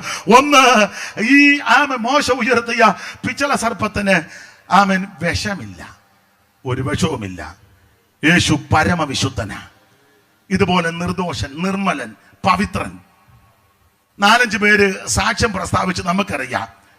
സ്തോത്രം. മത്തായി സുവിശേഷം പഠിക്കുമ്പോൾ യൂദ ആദ്യം പറഞ്ഞു കുറ്റമില്ലാത്ത രക്തം, പരിശുദ്ധനാ. മഹാപുരോഹിതനും പറഞ്ഞു അയ്യോ, ഞാന് കുറ്റമില്ലാത്ത ഈ രക്തം, അതിന്റെ വിലയാകുന്ന ഈ പൈസ ഞങ്ങൾക്ക് അയാൾ എടുത്ത് ഊരോട്ടെറിഞ്ഞു. സ്തോത്രം. പീലാത്തോസിന്റെ ഭാര്യ ദർശനമുണ്ടായിട്ട് വന്നു, ആ നീതിമാന്റെ കാര്യത്തിൽ നിങ്ങൾ ഇടപെടരുത്. പീലാത്തോസ് ഒടുവിൽ വെള്ളമെടുത്ത് കൈ കഴുകി വെച്ച് പറഞ്ഞു, ഈ നീതിമാന്റെ രക്തത്തിൽ എനിക്ക് പങ്കില്ല. ശതാധിപൻ ഈ സംഭവങ്ങളെല്ലാം കൂടെ കണ്ടു. ഏതാ? കർത്താവിന്റെ തിരുമരണ സമയത്ത് ഭൂമി കുലുങ്ങി, പാറ പിളർന്നു, പാരിടം ഇളകി, ദേവാലയത്തിലെ തിരുശീല മുകളിൽ നിന്ന് 2ആയിട്ട് ചിന്തി, കല്ലറകൾ തുറന്നു, മരിച്ചവരെല്ലാം ഉയർത്ത് നഗരത്തിൽ ചെന്ന് പലർക്കും പ്രത്യക്ഷപ്പെട്ടു. ആകെ പ്രശ്നം. അപ്പോൾ ശതാധിപനെ കണ്ടേച്ച് പറഞ്ഞു, അയ്യോ, വാസ്തവമായിട്ട് അവിടുന്ന് നീതിമാനും ദൈവപുത്രനും. പാറ പിളർന്നു, പാതിലകന്നു, പാവനമൃതുരുയിരാർന്നുക. പാറ പിളർന്നു, പാതിലകന്നു, പാവനമൃതുരുയിരാർന്നുക. കിറുകയായി തിരുശീലയും തൻ മൃതി നേരം സൂര്യനിരുണ്ടുപോയി. കിറുകയായി തിരുശീലയും തൻ മൃതി നേരം സൂര്യനിരുണ്ടുപോയി. എന്തോരത്ഭുത പുരുഷൻ ക്രിസ്തു, തന്റെ മഹിമാനിസ്തുലം. എന്തോരത്ഭുത പുരുഷൻ ക്രിസ്തു, തന്റെ മഹിമാനിസ്തുലം. അത് എല്ലാ ഭാഗവും എടുക്കുന്നില്ല. ഒന്ന്, ഉയർത്തപ്പെട്ട താമര സർപ്പത്തിൽ വിഷമില്ല. യേശു പരിശുദ്ധനാ. യേശു ക്രിസ്തു വിശുദ്ധനാ. അവനൊപ്പം പറയാൻ ഒരാളുമില്ല, അവനോട് തുലനം ചെയ്യാൻ ഒരുത്തനുമില്ല. ഇതുപോലെ ഉന്നതനായ, സേട്ടനായ, മഹിമയുള്ള, മഹത്വമുള്ള ഒരുവനില്ല. അവിടുന്ന് ജീവനായകനാണ്, രക്ഷാനായകനാണ്, വിശ്വാസത്തിന്റെ നായകനാ. അവനോട് കിടപിടിക്കാൻ, തുലനം ചെയ്യുവാൻ ഒരുത്തനുമില്ല. പാപമില്ലാത്ത, വേഷമില്ലാത്ത താമര സർപ്പം. 2 കാര്യോടെ പറഞ്ഞങ്ങ് നിർത്താം. ദൈവത്തിന് സ്തോത്രം. അതിന് സമയം അനുവദിക്കുന്നുള്ളു. ഞാനൊരു 5-10 കാര്യം ചിന്തിക്കണമെന്ന് വിചാരിച്ചതാ. എങ്കിലും ആവശ്യമുള്ളതൊക്കെ ദൈവം തരുന്നുണ്ടല്ലോ. 2, എല്ലാ വാക്യങ്ങളും എടുപ്പിക്കുന്നില്ല. താമ്ര സർപ്പത്തിന്റെ 2ാമത്തെ ഒരു പ്രത്യേകത, ഈ താമ്രം എടുത്ത് ചുമ്മാ വെച്ചാൽ സർപ്പമാകുകയല്ല, നന്നായിട്ട് അടിച്ച് പണിയണം.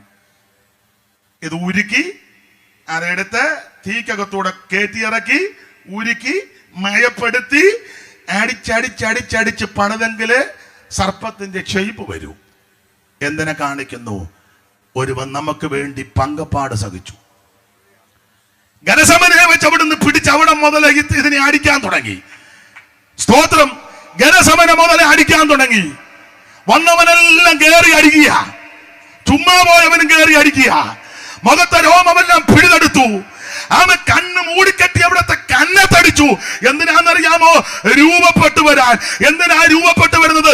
പാപത്തിന്റെ കടിയേറ്റവൻ അങ്ങോട്ട് നോക്കിയാൽ നിനക്ക് രക്ഷയാ. അടിച്ചടിച്ചടിച്ചടിച്ച് ഈ രൂപത്തിലാക്കി എടുക്കുക. ദൈവത്തിന് മഹത്വം. അവൻ 6 കോടതി മാറി മാറി വിസ്തരിച്ചു. അവിടുത്തെ കണ്ണ് മൂടിക്കെട്ടി കന്നത്തടിച്ചു. ചാട്ടവാറ് കൊണ്ട് അടിച്ച് ചാട്ട പറിക്കുമ്പോൾ മാംസം ഇരുന്ന് പറഞ്ഞു പോരുകയാ. സങ്കീർത്തനക്കാരൻ പ്രവചനാത്മാവി പാടി അവിടുത്തെ മുതുക് ഉടവുചാല് പോലെ നീളത്തിൽ കീറി. യെശയ്യാ പ്രവാചകൻ പ്രവചന കുന്നിക്കേറി പറഞ്ഞു, കണ്ടാൽ അയാളല്ലെന്ന് തോന്നുമാറ് വിരൂപമാക്കപ്പെട്ടു. എന്തിനാണെന്നറിയാമോ? എനിക്ക് നിനക്ക് രൂപമുണ്ടാകുവാൻ, എനിക്ക് നിനക്ക് ക്ഷയിപ്പുണ്ടാകുവാൻ, എനിക്ക് നിനക്ക് രക്ഷ വരുത്തുവാൻ അവിടുന്ന് നമുക്ക് വേണ്ടി പങ്കപ്പാടുകൾ സഹിച്ചു.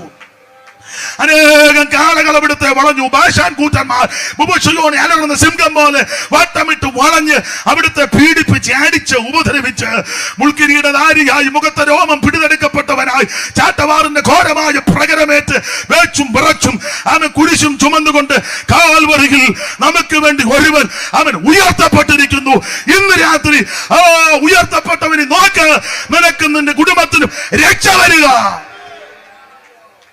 ഒരു കാര്യോടെ പറഞ്ഞ് നിർത്താം. വിശദീകരിക്കണമെന്നുണ്ടെങ്കിലും ഞാനങ്ങ് നിർത്തുക. ഒന്ന്, മോശ ഉയർത്തിയ സർപ്പത്തിന് വിഷമില്ല. രണ്ട്, അടിച്ചും പീഡകളും തീച്ചൂളക്കകത്തൂടെ പോയ അത് ഉയർത്തപ്പെട്ടിരിക്കുന്നത്. മൂന്ന്, ഈ സർപ്പത്തിന്റെ പ്രത്യേകത കടിയേറ്റ എല്ലാവർക്കും കൂടെ ഒരേ ഒരു സർപ്പമാണ്. ഓരോരുത്തർക്കും സെപ്പറേറ്റ് ഇല്ല എന്ന് പറഞ്ഞാൽ ദൈവം ഒരുവനേ ഉള്ളൂ. ഏകദൈവം, നിത്യദൈവം, സത്യദൈവം, സാക്ഷാൽ ദൈവം, ജീവനുള്ള ദൈവം, കർത്താവാകുന്ന യേശു ക്രിസ്തു. ഇന്ന് രാത്രി ആ യേശു ക്രിസ്തുവിനെ ആര് രക്ഷിതാവായി സ്വീകരിക്കും അവർക്ക് രക്ഷയാ. മറ്റൊരുത്തനിലും രക്ഷയില്ല. രക്ഷിക്കപ്പെടാൻ ഒരേ ഒരു മാർഗം, ഒരേ ഒരു വഴി യേശു ക്രിസ്തു മാത്രം. ബാക്കി ഭാഗം ഇപ്പോൾ സംസാരിക്കുന്നില്ല. ഇന്ന് രാത്രി ഒന്ന് സമർപ്പിച്ചാട്ടെ. ഒരു കാര്യം ഉടങ്ങ് എല്ലായിടത്തും പറയുന്ന കാര്യമാണ്, നരകവും ഉണ്ട്, സ്വർഗവും ഉണ്ട്. നരകത്തിൽ ചാകാത്ത പുഴുവും കെടാത്ത ദൈവമുണ്ട്. പാടി പ്രാർത്ഥിച്ചാലും നരകത്തിൽ പോകരുത്, സ്വർഗത്തിൽ പോകണം. അതിന് ചെയ്യേണ്ട കാര്യവും കൂടെ പറയാം. ഒന്ന്, രക്ഷിക്കപ്പെടണം. രണ്ട്, വെള്ളത്തിൽ മുങ്ങി സ്നാനപ്പെടണം. അത് പിതാവിൻ്റെയും പുത്രൻ്റെയും പരിശുദ്ധാത്മാവിൻ്റെ നാമത്തിൽ. മൂന്ന്, ആത്മസ്നാനം പ്രാപിക്കണം. വേർപാട് പാലിക്കണം. തിരുമേശി എടുക്കണം. കൂട്ടായ്മ ആചരിക്കണം. പ്രാർത്ഥന കഴിക്കണം. ഓരോ ദിവസവും ഞാൻ നിങ്ങൾ മാനസാന്തരപ്പെട്ട് അവൻ കർത്താവിന്റെ വചനപ്രകാരം വേർപാട് പാലിച്ച് ജീവിച്ചാൽ നമുക്ക് ആ നിത്യതയിലെത്താം. ഇന്ന് രാത്രി എന്നെ കേൾക്കുന്ന ഏവർക്കും ദൈവം അതിന് സാവകാശം ഒരുക്കട്ടെ. മോശ മരുഭൂമിയിൽ സർപ്പത്തെ ഉയർത്തിയതുപോലെ നമുക്ക് ക്രിസ്തുവേശുവിനെ ഉയർത്താം. യേശു ക്രിസ്തു രക്ഷിക്കുന്നവൻ, യേശു ക്രിസ്തു വിടുവിക്കുന്നവൻ, യേശു ക്രിസ്തു സൗഖ്യമാക്കുന്നവൻ, യേശു ക്രിസ്തു സമാധാനം നൽകുക. ക്രിസ്തു നമ്മുടെ സമാധാനം. ആ ക്രിസ്തുവിനെ രക്ഷിതാവായി സ്വീകരിച്ച് വിശ്വസ്തരായിട്ട് ജീവിക്കുവാൻ ഏവർക്കും ദൈവം കൃപ നൽകട്ടെ എന്ന് ആശീർവദിച്ചും പ്രാർത്ഥിച്ചും എന്റെ വാക്കിൽ നിന്ന് ഞാൻ വിരമിക്കുന്നു. കരമുയർത്തി ഒരിക്കൽ കൂടി ഹല്ലേലൂയ പാടാം.